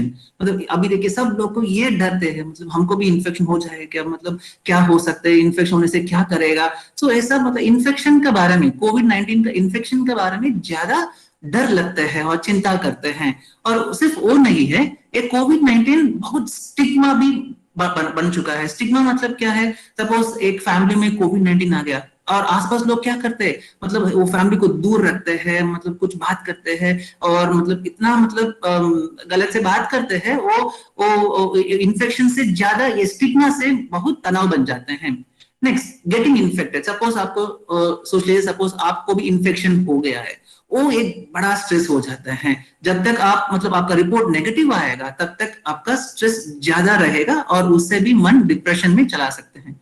और नेक्स्ट, आइसोलेशन और क्वारंटाइन। आपको पता है जब भी ऐसा ज्यादा हाई कॉन्टैक्ट रिस्क है और सपोज आप आइसोलेशन चला जाएगा और क्वारंटाइन में चला जाएगा, उससे भी मतलब डिप्रेशन हो सकते हैं। सपोज कोई मतलब डेथ हो गया, किसी फैमिली मेंबर डेथ हो गया, क्लोज फ्रेंड का डेथ हो गया कोविड-19 की वजह से, वो और बहुत बड़ा स्ट्रेस बन जाते हैं और उससे भी स्ट्रेस ज्यादा होकर डिप्रेशन में लोग चल सकते हैं। और स्ट्रेस ड्यू टू हॉस्पिटलाइजेशन, और उससे नेक्स्ट इंपॉर्टेंट फैक्टर है फ्रंटलाइन वर्कर्स। फ्रंटलाइन वर्कर्स मतलब डॉक्टर्स, नर्सेस और जनरल सर्विसेज जो देते हैं। अभी सोचिए लॉकडाउन समय में बहुत सारा सर्विसेज पुलिसमैन ने किया था और बहुत कम्युनिटी मेंबर्स किया था। सो जो भी फ्रंट लाइन में मतलब काम करते हैं कोविड-19 सिचुएशन में, उनको भी ज्यादा स्ट्रेस है और वो लोग बहुत डिप्रेशन में जाने का चांसेस ज्यादा है। और स्ट्रिक्ट लॉकडाउन मेजर्स, लॉकडाउन अभी मतलब कुछ दिन से लॉकडाउन सब कुछ अनलॉक हो गया है, लेकिन पहले जब लॉकडाउन था उस समय में बहुत दिक्कत था, हर चीज को दिक्कत था। जो भी हमने नॉर्मली पहले कर रहे थे वो आजकल नहीं कर पाते। सो लॉकडाउन का मेजर्स वजह से ज्यादा लोग स्ट्रेस में रहता था। और लॉस ऑफ जॉब्स मतलब नौकरी चला गया है और पैसा का प्रॉब्लम है, और एसेंशियल आइटम्स जो भी मतलब डेली हमको मतलब डे टू डे एक्टिविटीज के लिए चाहिए वो भी नहीं मिल रहे थे। और इस समय में सारे लोग घर पे थे। सो हो सकता था मतलब कुछ फैमिली प्रॉब्लम्स या फैमिली मेंबर्स का बीच में लड़ाई कुछ हुआ या मतलब कुछ क्वारल जैसा कुछ हुआ। So lot of family conflicts इस समय में मतलब बहुत और इम्पोर्टेंट चीज है डोमेस्टिक वायलेंस, मतलब घर पे मतलब ज्यादा फिजिकल वायलेंस, वर्बल अब्यूज, किसी को गाली देते, किसी को मारते हैं, ऐसा वाला प्रॉब्लम भी ज्यादा बढ़ गया था कोविड-19 सिचुएशन में, और उससे भी बहुत सारे लोग डिप्रेशन में चला गया था।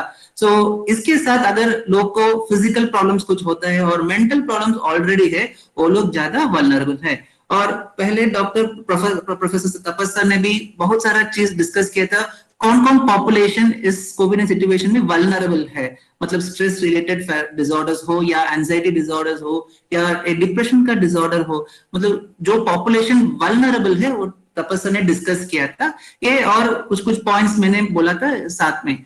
सो नेक्स्ट, सो अभी हमको ये पता चला डिप्रेशन में क्या क्या हो सकते हैं, क्या क्या सिम्टम्स हो सकते हैं। सो ये डिप्रेशन, सपोज किसी को ऐसा कुछ डिप्रेशन फीलिंग आ रहा है या हमको लगता है ये सपोज हमारा फ्रेंड है या घर का लोग है, लगता है हमको मतलब ये थोड़ा डिप्रेशन में है। सो उस समय में हम क्या करना और उसके लिए नेक्स्ट क्या क्या स्टेप्स मतलब लेने से उनको हम मदद कर सकते हैं। सो पहले चीज मतलब सबसे पहले चीज काउंसलिंग। अब देखिए काउंसलिंग जो टर्म होता है ना, ये बहुत टर्म है। सब लोग कहते हैं उनको काउंसलिंग चाहिए, इसको काउंसलिंग चाहिए, काउंसलिंग को ले जाओ। सो काउंसलिंग, जब भी हमको लगता है कोई किसने डिप्रेशन में है, पहले हेल्प हम जो कर सकते हैं काउंसलिंग फर्स्ट आ जाएगा। अभी देखिए काउंसलिंग का मेन ऑब्जेक्टिव क्या है। सपोज एक लोग सपोज डिप्रेशन में, उनको हम मेनली क्या करना चाहिए, उनको मदद करना चाहिए और गाइड करना चाहिए। अभी इनको क्या क्या प्रॉब्लम्स है उसको सारा मतलब डिस्कस करके और प्रॉब्लम को सॉल्व करने के लिए क्या क्या रास्ता है उनको हम काउंसलिंग देना पड़ेगा। ये काउंसलिंग कौन दे सकते हैं, सब लोग जो भी मतलब एटलीस्ट कम से कम कुछ नॉलेज है उनको डिप्रेशन के बारे में, और काउंसलिंग कैसा करना, क्या नहीं करना काउंसलिंग में, अगर ये बेसिक नॉलेज है कोई भी काउंसलिंग कर सकते हैं। सो अब देखिए हमारा कोलिग्स कर सकते हैं या फ्रेंड्स कर सकते हैं या हमारा पेरेंट्स कर सकते, माताजी पिताजी कर सकते हैं, टीचर्स कर सकते हैं या साइकोलॉजिस्ट कर सकते हैं, डॉक्टर्स कर सकते हैं, कोई भी मतलब अगर उनको एटलीस्ट कम से कम थोड़ा नॉलेज है डिप्रेशन का ऊपर और कैसा काउंसलिंग करना है, सो वो लोग काउंसलिंग कर सकते हैं। So first line of help, कहीं भी हम हैं, घर पे है या बाहर है, थोड़ा बाहर जगह पे है, स्टेट में कहीं भी है, अगर हमको काउंसलिंग मिल जाते हैं हम थोड़ा इजीली ये डिप्रेशन से थोड़ा हम बचा सकते हैं। नेक्स्ट, काउंसलिंग, जब भी आप डिप्रेशन को काउंसलिंग करेंगे हम ये सारा चीज थोड़ा हम याद रखना पड़ेगा। देखिए डिप्रेशन में मेन क्या है, एक पेशेंट का जो फीलिंग्स अंदर है, कोई उनको थोड़ा ध्यान से सुनना पड़ेगा। सो मेनली एक्टिव लिसनिंग, कोई भी काउंसलिंग करते हैं किसी को, वो मतलब पेशेंट को थोड़ा मतलब सुनना पड़ेगा पहले, उनका प्रॉब्लम क्या, अटेंटिवली मतलब थोड़ा ध्यान देना पड़ेगा, उनका प्रॉब्लम क्या है, कहाँ से प्रॉब्लम आया है, अभी उनका इमोशंस कैसे है, कैसे फील करते हैं उनको। सो ये सारा थोड़ा एक्टिवली पेशेंटली हम सुनना पड़ेगा। और we should be non judgemental. Non judgemental मतलब क्या है, सपोज पेशेंट कुछ कहते हैं, इमीडिएटली मतलब हम उसको मतलब रेशनलाइज या जज ना करना नहीं चाहिए, ये सही है, ये गलत है, ऐसा मतलब बोलना चाहिए। We should be non judgemental. We should पहले सुन के हम नेक्स्ट उसको मतलब क्या करना वो डिस्कस करना पड़ेगा, लेकिन उनको मतलब ये सही है, ये गलत है, ऐसा नहीं बोलना चाहिए है।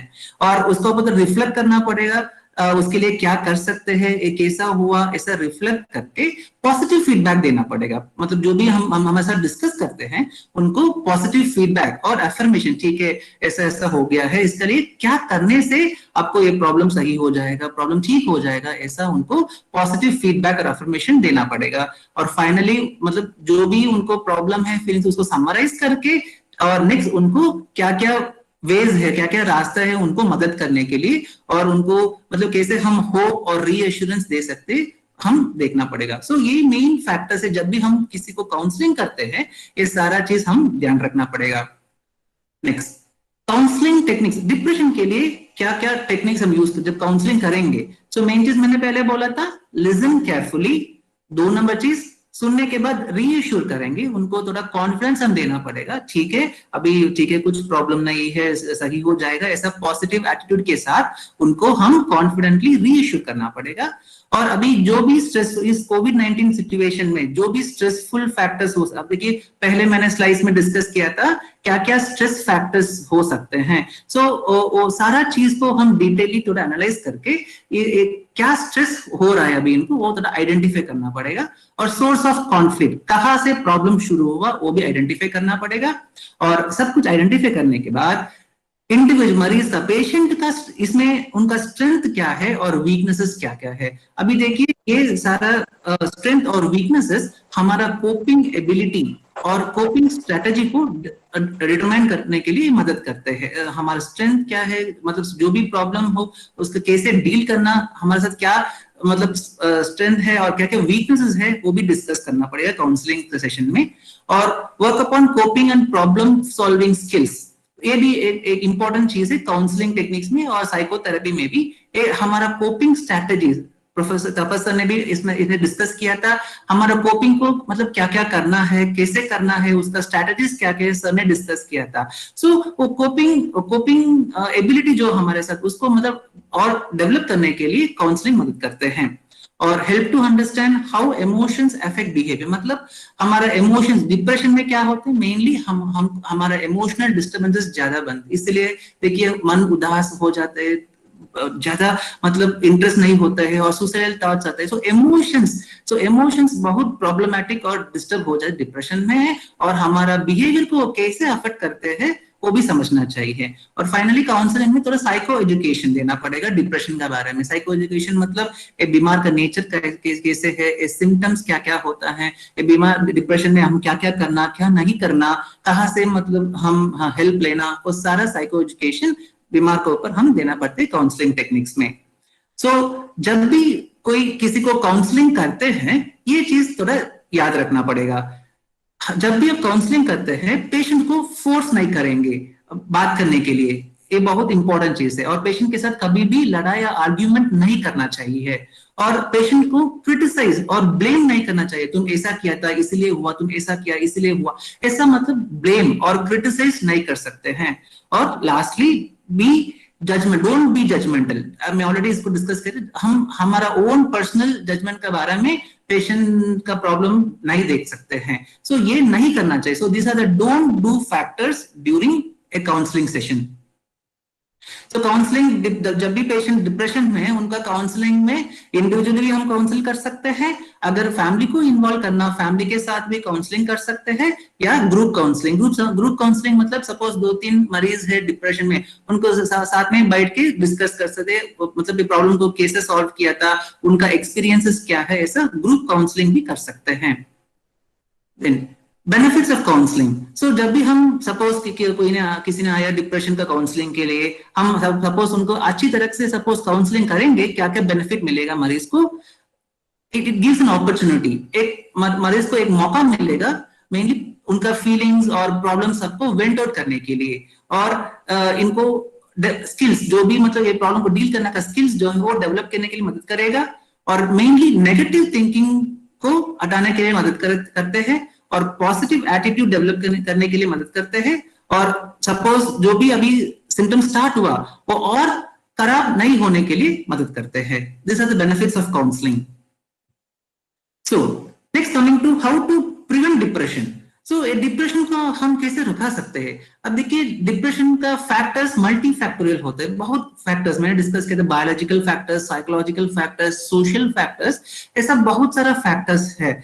अब देखिए सब सारा चीज को हम कंट्रोल नहीं कर सकते और सारा चीज को हम प्रिवेंट भी नहीं कर सकते, लेकिन एक पर्टिकुलर चीज होता है सोशल फैक्टर्स। इसमें बहुत इंपॉर्टेंट चीज हम लास्ट 2 प्रेजेंटेशन में डिस्कशन हुआ था, स्ट्रेस। सो ये स्ट्रेस को हम कैसे संभालेंगे? सो जैसा हमें इसको अच्छा तरह संभालेंगे उतना अच्छा है हम बीमार नहीं होंगे। सो इसमें आप देख सकते हैं ये ग्राफ थोड़ा इजी ग्राफ है समझने के लिए, देखने के लिए थोड़ा कंफ्यूजन लग रहा है लेकिन समझने के लिए इजी है। इस तरफ देखिए परफॉर्मेंस होता है इस वाई एक्सिस में, और एक्स एक्सिस में होता है स्ट्रेस लेवल्स है, ये स्ट्रेस अराउजल लेवल्स है। सो आप देख सकते हैं ग्राफ, जब भी हमारा स्ट्रेस बढ़ते हैं एक पर्टिकुलर पॉइंट तक हम डील कर सकते हैं स्ट्रेस को, हमारा परफॉर्मेंस भी बढ़ेगा एक पर्टिकुलर पॉइंट तक। सपोज देखिए इस पॉइंट तक हम जब भी हमारा स्ट्रेस बढ़ जाते हैं परफॉर्मेंस भी बढ़ेगा इस पॉइंट तक। लेकिन इस पॉइंट के बाद सपोज स्ट्रेस और ज्यादा बढ़ रहा है, हमारा रिसोर्सेस कम हो रहा है, ऑटोमेटिकली फेटिक में जा सकते हैं, कमजोरी थकान बन सकते हैं और वीकनेस बन सकते हैं और मेंटली एग्जॉस्ट हो सकते हैं, और धीरे धीरे पेशेंट डिप्रेशन, एंजाइटी, स्ट्रेस ऐसा सारा डिसऑर्डर्स में। सो इसीलिए अब देखिए इस जगह में एक कंफर्ट जोन, इस जगह में अगर हम स्ट्रेस मैनेजमेंट स्ट्रेटजीज जो भी है अगर उसको अच्छे तरह से अगर हम परफॉर्म करते हैं, ऑटोमेटिकली हमारा स्ट्रेस और परफॉर्मेंस थोड़ा सही रहेगा और परफॉर्मेंस भी ऐसा नॉर्मल रहेगा। सो ये stress management that is very important. इस सिचुएशन में जो भी हमारा स्ट्रेस ज्यादा है उसको अच्छी तरह से हम डील करना पड़ेगा। Stress management is very very important. So what are the ways to deal with stress? कारण देखिए अभी कोविड-19 सिचुएशन में डिप्रेशन का मेन कारण है एक स्ट्रेस है, मतलब जो भी हो, फाइनेंशियल स्ट्रेस है, फैमिली प्रॉब्लम्स है और जॉब लॉस होता है, ऐसा मतलब बहुत जो भी फैक्टर्स होता है उससे स्ट्रेस सो बन जाए। So how to deal with stress? Stress को कैसे हम संभाल सकते हैं? एक्चुअली जो भी वेज स्ट्रेटजीज है ऑलरेडी पहले 2 प्रेजेंटेशन में बहुत अच्छा तरह से डिस्कशन हुआ है। सो मैं जल्दी इसको मतलब चला जाऊंगा इसमें। So mainly healthy lifestyle, first and foremost is healthy lifestyle. Sir ने ऑलरेडी बोला था डाइट, जो हम खाना खा रहे हैं, अच्छी तरह से हमारा स्लीप पैटर्न होना चाहिए, नॉर्मल स्लीप, मतलब रात सोने का टाइम और सुबह उठने का टाइम मतलब एकदम परफेक्ट रहना चाहिए। स्लीप हाइजीन मेंटेन करना पड़ेगा और हाइड्रेशन, पानी ज्यादा पीना पड़ेगा, एक्सरसाइज करना पड़ेगा और किसी ड्रग्स को हम यूज नहीं करना चाहिए, और थोड़ा रिलीजियस एक्टिविटीज, प्रेयर, प्रार्थना, उसमें ज्यादा हम टाइम स्पेंड कर सकते हैं, उससे हमको स्ट्रेस से दूर रख सकते हैं। और नेक्स्ट, टाइम टू रिलैक्स, ये भी बहुत सारा स्ट्रेटजीज होते हैं, रिलैक्सेशन स्ट्रेटजीज होता है, stretch out exercises, deep breathing और योगा, मेडिटेशन, और मतलब अच्छे गान सुन सकते हैं। सो बहुत सारा रिलैक्सेशन स्ट्रेटजीज भी है वो हम फॉलो कर सकते हैं।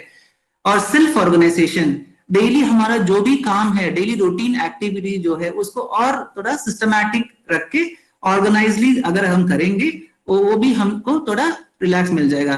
सो क्रिएटेड टू डू लिस्ट, मतलब जो भी हम करना, एक दिन में क्या करना क्या नहीं करना, उसको एक लिस्ट बना के उस हिसाब से हम कर सकते हैं। और प्रायोरिटाइज योर वर्क्स, अब कितना भी प्रॉब्लम हो या कितना भी काम है एक दिन में, अगर उसको हम प्रायोरिटीज करेंगे, जो पहले करना जो बाद में कर सकते, ऐसा प्रायोरिटीज करेंगे, उससे भी हमको थोड़ा स्ट्रेस फ्री रह सकते हैं।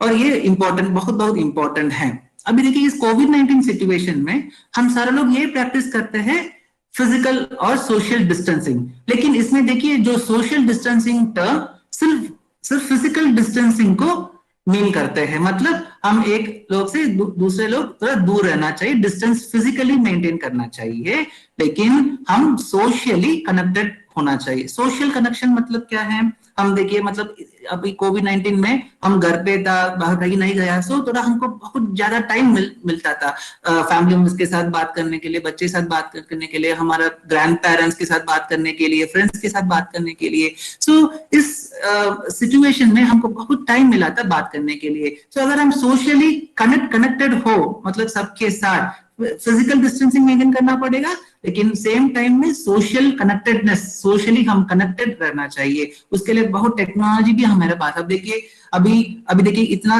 मोर देन 250 मेंबर्स अभी इस वेबिनार में कनेक्टेड है। सो ऐसा टेक्नोलॉजी को भी हम यूज करना चाहिए। Next, stay inform but not misinform. So ये भी एक बहुत इंपॉर्टेंट फैक्टर है, मतलब जो भी हम न्यूज में देखते हैं, अब देखिए आजकल बहुत सारा सोशल मीडिया प्लेटफॉर्म्स भी हम यूज करते हैं, फेसबुक, इंस्टाग्राम, मेल, ट्विटर, और सारा चीजों में ये आते हैं कोविड-19 का न्यूज ज्यादा आते हैं। सो अभी देखिए अब कितना भी न्यूज देखेंगे, सब न्यूज में कोविड-19 का चीज ज्यादा बात करते हैं। अगर हम हमेशा उसको देखते हैं, हमारा मन भी थोड़ा स्ट्रेस में चला जाते हैं। Sir, sorry for intervene in between the session, sir. Actually, we are running short of time. Please summarize the session, sir. नहीं, हो गया और मैं सिर्फ 3-4 स्लाइड है। Okay, sir. नेक्स्ट, सर ने भी इसको डिस्कस किया था, ये हॉबीज हम क्या क्या इंडल्ज कर सकते हैं, साइकिलिंग, गार्डनिंग, म्यूजिक, और जो भी हमको पसंद होते हैं वो सारा चीज हम कर सकते हैं। नेक्स्ट, मेंटेनिंग ए पॉजिटिव एटीट्यूड। हम सब जो भी हम देखते हैं वो पॉजिटिव एटीट्यूड के साथ मोटिवेशन करने के लिए हम जो भी चीज देखते हैं उसको सब पॉजिटिव एटीट्यूड के साथ सोचना चाहिए, और सब लोग को मतलब ये हेल्पिंग टेंडेंसी। सो अगर हम सब कुछ मतलब ऐसा positive hope, positive ray of hope रखने से हमको ज्यादा फायदा होता है इस सिचुएशन डिप्रेशन से बचने के लिए।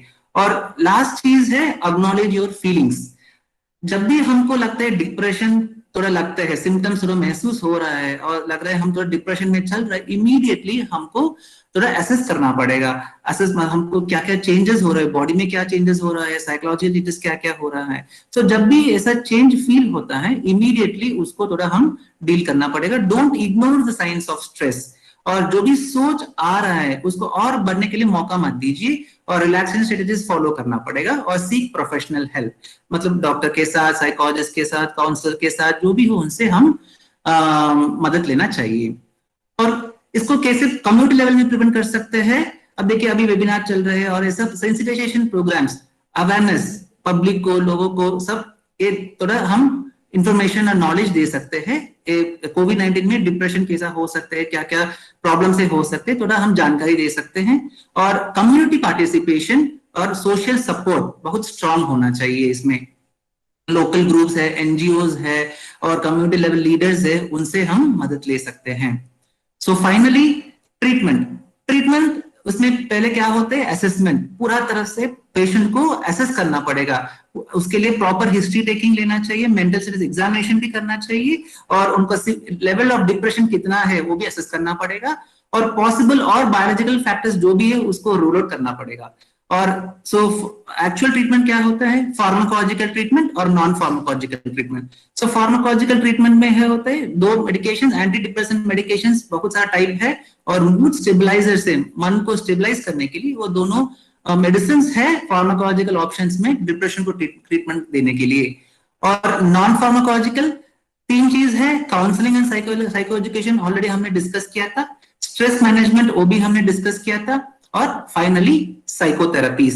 सो साइकोथेरेपीज ये क्लिनिकल साइकोलॉजिस्ट बहुत मतलब अच्छी तरह से इसको कर सकते हैं, they are well trained to conduct all the psychotherapies. So उनसे मतलब आप अपॉइंटमेंट लेके सारा साइकोथेरेपीज भी कर सकते हैं।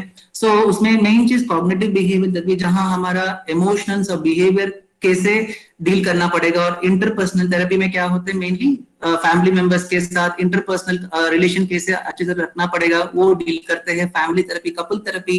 सो ऐसा बहुत सारा टाइप्स होते हैं साइकोथेरेपीज में। सो वो एक सेशंस जैसा होता है, मतलब कुछ सेशंस होते हैं इसके लिए। सो आप ये सारा यूज करके पेशेंट को मदद कर सकते हैं। सो देखिए इसमें मेनली ये चीज है, ये कोविड-19 सिचुएशन में बहुत सारा स्ट्रेस की वजह से हमको डिप्रेशन, एंजाइटी और बहुत सारा मेंटल डिस्टर्बेंसेस कुछ भी हो सकते हैं।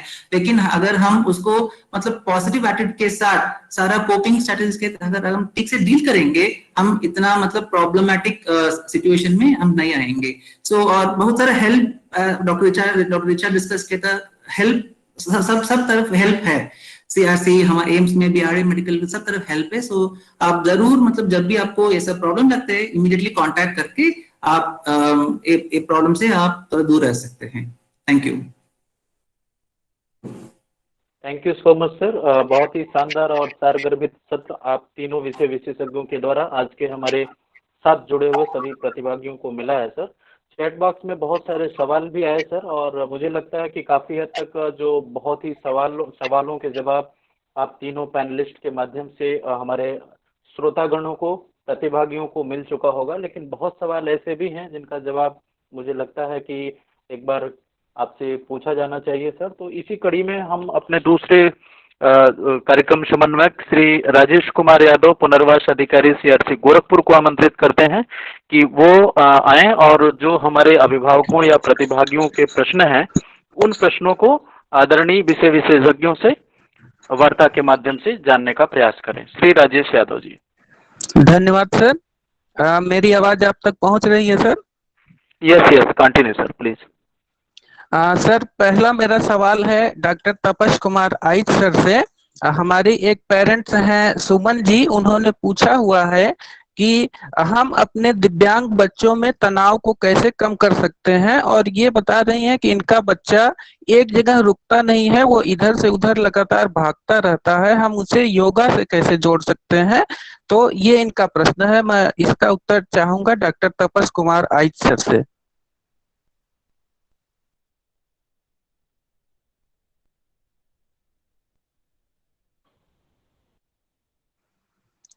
डॉक्टर तपस कुमार आइच सर हमारे साथ जुड़े हुए हैं राजेश सर। तो आप तक आवाज जा रही हो सर तो प्लीज अपना माइक अनम्यूट करें sir. Yes sir, right sir. अच्छा, इस प्रश्न का जवाब हमसे बेहतर दे सकते हैं आपका सीआरसी गोरखपुर में जो दिव्यांग बच्चों के साथ जो लोग जुड़े हुए हैं वो हमसे बेहतर दे सकते हैं, क्योंकि अलग से कोई तरीका हमको ऐसा बता नहीं सकता हूँ। लेकिन जो ओवरऑल जो मैं बोला हूँ, जो तनाव के स्थिति में जो काम करना है वो सबके लिए है, जो दिव्यांग है या जो नॉर्मल है। तो उसके लिए कोई अलग से कुछ स्पेशल कुछ टेक्निक्स है या नहीं है तो हम तो बता नहीं सकते। आई थिंक आपका सीआरसी के स्टाफ या स्पेशलिस्ट बता सकते हैं इसके बारे में।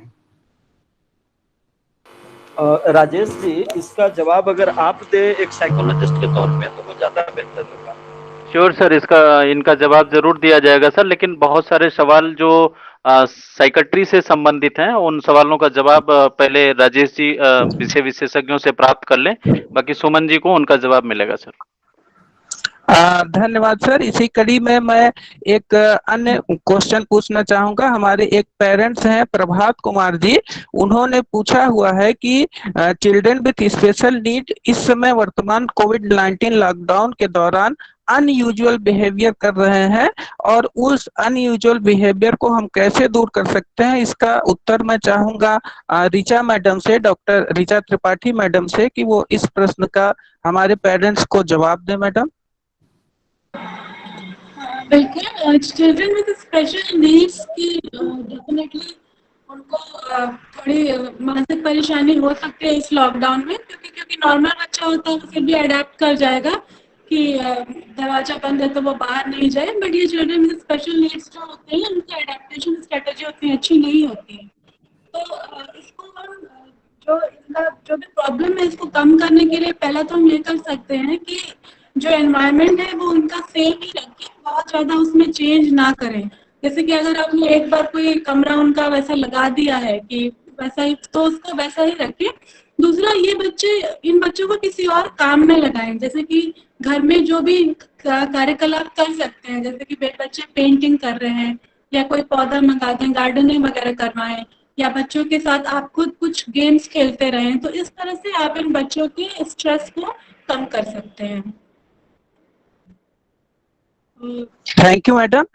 हमारे एक और गार्जियन है लैटिन भौमिक सर जो है, उन्होंने पूछा हुआ है कि ऑटिस्टिक चाइल्ड में एंजाइटी को कैसे कम किया जा सकता है, क्योंकि वर्तमान में उनके अंदर एंजाइटी का स्तर काफी बढ़ रहा है। इसका भी उत्तर मैडम मैं आप ही से चाहूंगा। जी जी बिल्कुल। देखिए, ऑटिस्टिक चाइल्ड बच्चे एक तरह से वेरी डिफिकल्ट टू ट्रीट होते हैं, क्योंकि उनमें क्या है कि उनका भी सेमनेस का जो आदत होता है वो बहुत ज्यादा होता है कि घड़ी की टिक टिक अगर वैसे बज रही है तो वैसे ही सुनाई दे, या कमरा जहाँ है वो वहीं पे रहे।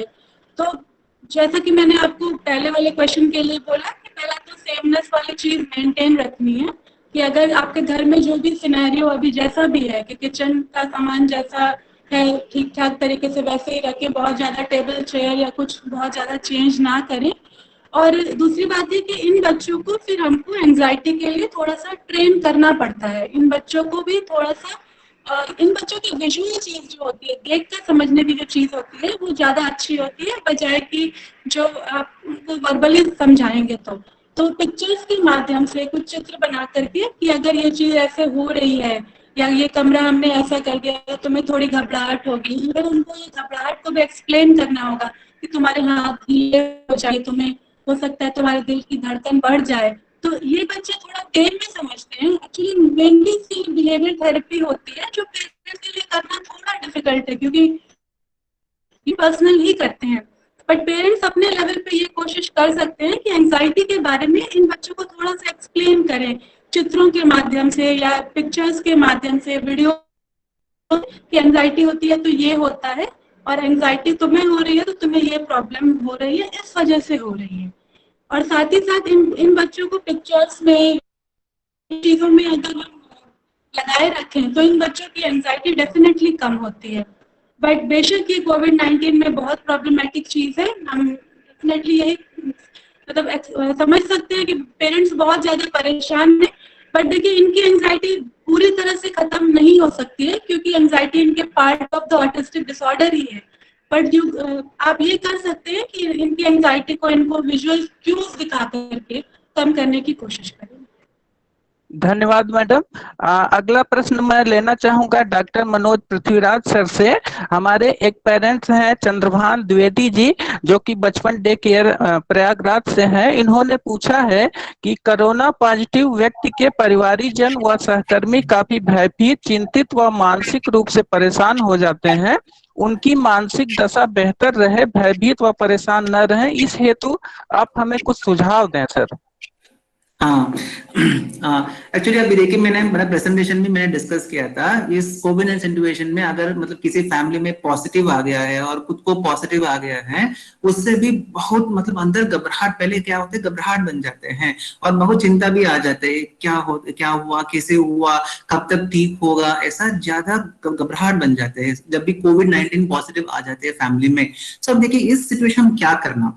सो पहले देखिए ये चीज हमारा कंट्रोल पे है क्या नहीं है, वो थोड़ा पहले हम देखना पड़ेगा। देखिए क्या चीज हमारा कंट्रोल पे, मेनली प्रिवेंशन में क्या होता है, मास्क पहना, ग्लव्स पहना, ऐसा मतलब सारा प्रिवेंशन स्ट्रेटजीज हमारा हाथ में। लेकिन उसके बाद भी अगर हम पॉजिटिव आ गया है, वो तो हमारा हाथ में नहीं है, वो तो आ गया है, वो ऑलरेडी आ गया है। सो नेक्स्ट हमारा सोच ऐसा होना चाहिए, उसको कैसे संभालेंगे, कैसे डील करेंगे, वो हम पहले हमारा पॉजिटिव एटीट्यूड रखना चाहिए, उसके लिए नेगेटिव एटीट्यूड नहीं रखना चाहिए। और 2 नंबर चीज, जब भी चिंता ज्यादा बढ़ जाता है, ये हमेशा याद रखना, इसके लिए अगर हम हमेशा चिंता करने से कुछ हमको फायदा नहीं मिलेगा। सो नेक्स्ट इसके लिए क्या कर सकते हैं, ओके इसमें मेनली पॉजिटिव चीज क्या है, ओके अभी पॉजिटिव कोविड-19 पॉजिटिव आ गया, लेकिन हम इससे मतलब हम रिकवरी हो जाएगा। सो ऐसा पॉजिटिव सोच आना चाहिए।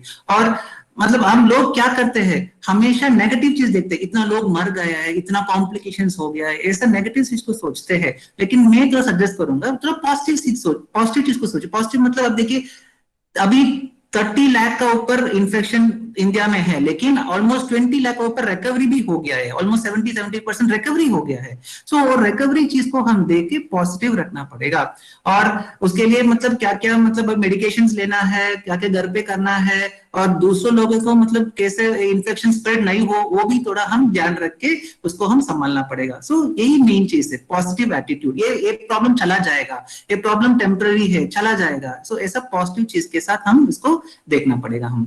Thank you sir. लास्ट एक प्रश्न मैं लेना चाहूंगा, प्रश्न तो बहुत है लेकिन अंतिम एक प्रश्न लेना चाहूंगा जो कैलाश पालीपाल जी का है।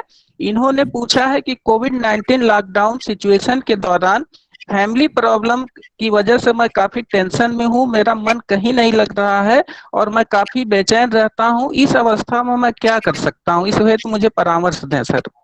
हाँ, ये भी बहुत इंपॉर्टेंट चीज है। अब देखिए अभी लॉकडाउन में क्या हो गए है, सब लोग थोड़ा घर पे रह रहे हैं और ज्यादा टाइम भी है सब लोग के साथ मिलने के लिए। लेकिन ये अब देखिए इस सिचुएशन ये भी हो सकते है, सपोज सारे लोग घर पे है, कुछ तो कुछ होते रहेगा, कभी मतलब छोटा छोटा चीज के लिए भी झगड़ा हो जाते हैं, और जो भी फैमिली प्रॉब्लम्स था ऑलरेडी अभी हो सकते हैं अभी ज्यादा मतलब वो बढ़ गए हैं फैमिली प्रॉब्लम्स, कारण सब लोग एक साथ में हैं, सो प्रॉब्लम्स बढ़ सकते हैं। लेकिन अब देखिए इस सिचुएशन में हम ये करना पड़ेगा, पहले हम खुद को मतलब हम रियलाइज करना पड़ेगा, देखिए अभी क्या क्या प्रॉब्लम मेरे साथ है, कहाँ कहाँ प्रॉब्लम है और किसके साथ प्रॉब्लम है, ऐसा एक कंप्लीट लिस्ट हम बनना पड़ेगा। लिस्ट बन के ठीक है देखना पड़ेगा, प्रायोरिटाइज करना, देखिए इसमें मेरा मतलब एक कौन सा प्रॉब्लम अभी इमीडिएटली डील करना पड़ेगा, कौन सा प्रॉब्लम को बाद में रख सकते हैं, ऐसा थोड़ा हम प्रायोरिटाइज करना पड़ेगा। अगर सारा चीज को हम एक साथ बैठ के सोच के और एक साथ संभाल के अगर कोशिश करेंगे,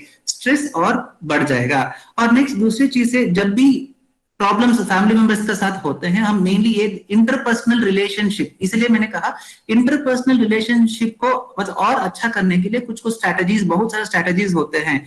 दोनों बैठ के मतलब आराम से बात करना पड़ेगा, प्रॉब्लम कहाँ से आ रहा है वो डिस्कस करना पड़ेगा, और दोनों तरफ से मतलब इसके लिए कोशिश करना पड़ेगा ये प्रॉब्लम को सॉल्व करने के लिए। ऐसा नहीं है सिर्फ एक लोग चेंज करेंगे और दूसरे लोग सब कुछ करेंगे, ऐसा नहीं है, दोनों तरफ से चेंजेस आना पड़ेगा, तब फैमिली प्रॉब्लम्स को हम थोड़ा डील कर सकते हैं। और इसके सेशंस भी, अगर सपोज फैमिली में डील नहीं हो रहे तब सेशंस रखना पड़ेगा इंडिविजुअली, हर जो भी मतलब कहा जहां भी प्रॉब्लम है उनको बुला के हम बात करना पड़ेगा, इंडिविजुअली बात करना पड़ेगा, तब उसके बाद दोनों बैठ के बात करना पड़ेगा। ऐसा म्यूचुअल बात होने के बाद थोड़ा प्रॉब्लम सॉल्व कर सकते हैं। Thank you sir. और अब मैं कार्यक्रम को आगे बढ़ाने है तो हमारे कार्यक्रम समन्वयक श्री राजेश कुमार जी को आग्रह करूंगा कि वो कार्यक्रम को आगे संचालित करें। धन्यवाद sir. Thank you sir, thank you so much. बहुत सारे सवालों का जवाब हमारे विषय विशेषज्ञों के द्वारा दिया गया। कार्यक्रम ऑलरेडी विलंबित है और लगभग आधे घंटे आगे जा चुका है। कार्यक्रम को आगे की तरफ ले जाने से पूर्व हम अपने प्रतिभागियों को बताना चाहेंगे कि आपके जो भी प्रश्न हो वो crcgkpr@gmail.com पे अवश्य ईमेल करें। आपको ईमेल के जरिए भी इस वेबिनार के पश्चात जवाब उपलब्ध कराया जाएगा। और बहुत ज्यादा जो प्रश्न यहाँ पे आए थे, मुझे लगता है कि लगभग 80 से 85% प्रश्नों का जवाब हमारे जो तीनों विषय विशेषज्ञ थे उन्होंने अपने उद्बोधन के जरिए हमारे प्रतिभागियों के समक्ष रखा है। कार्यक्रम की अगली कड़ी में अब हम आमंत्रित करते हैं सीआरसी गोरखपुर परिवार के विशेष शिक्षा विभाग के सहायक प्राध्यापक श्री नीरज मधुकर साहब को कि आप सर आएं और कार्यक्रम समापन उद्बोधन हमारे प्रतिभागियों और अतिथियों को दें। धन्यवाद राजेश जी। आज मैं पूरी तरह से निष्पक्ष हो चुका हूँ और जो कंडीशन है आज के जो हमारे तीनों प्रमुख वक्तागण रहे हैं उन्होंने जिस तरीके से इस पूरे कार्यक्रम में अपना विचार रखे हैं, लोगों की समस्याओं को जिस तरीके से पॉइंट वाइज और बिल्कुल डॉट टू डॉट उनकी समस्याओं को सामने रखे हैं और उसका सॉल्यूशन सामने रखे हैं, उनको जिस तरीके से काउंसलिंग दिया है, मैं पूरी तरह से निष्पक्ष हूँ। और सबसे बड़े आप बधाई के पात्र तो आप हैं राजेश जी, जिन्होंने इतना बेहतर पॉइंट का सिलेक्शन किया, इतना बेहतर टॉपिक का सिलेक्शन किया इस कोविड पेंडेमिक में। इस पूरे कार्यक्रम में सबसे सीनियर मोस्ट हमारे जो आज के प्रमुख वक्ता थे डॉक्टर तपस कुमार आइज साहब, मैं उनको तहे दिल से शुक्रिया अदा करना चाहता हूँ अपने माननीय निदेशक की तरफ से और सीआरसी परिवार की तरफ से, राष्ट्रीय दृष्टि दिव्यांगजन सशक्तिकरण संस्थान की तरफ से, अपने मंत्रालय की तरफ से, सब आप लगातार सीआरसी परिवार के साथ जुड़े रहे हैं, उनसे जुड़े हुए, हमसे जुड़े हुए जो अभिभावकगण हैं,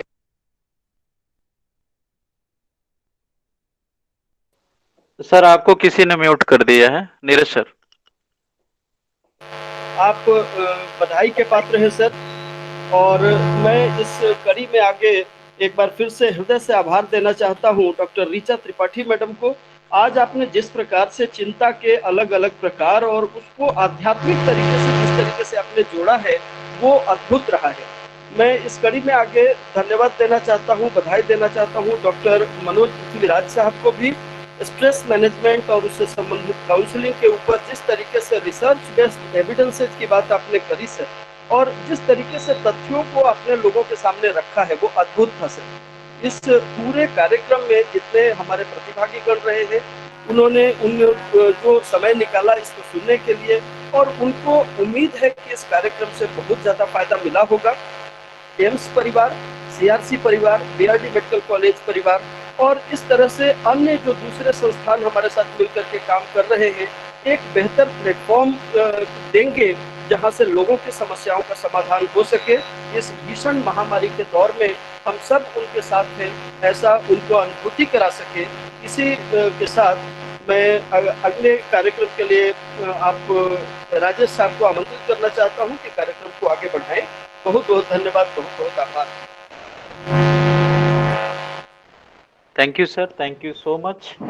कार्यक्रम औपचारिक रूप से समापन संबोधन के पश्चात समाप्त किया जाता है। आप सभी का एक बार पुनः समेकित क्षेत्रीय कौशल विकास दिव्यांगजन पुनर्वास सशक्तिकरण संस्थान CRC Gorakhpur, AIIMS Gorakhpur, BRD medical college Gorakhpur की तरफ से आप सभी को हार्दिक शुभकामनाएं। आपका दिन शुभ हो। नमस्ते, नमस्कार, सत श्री अकाल।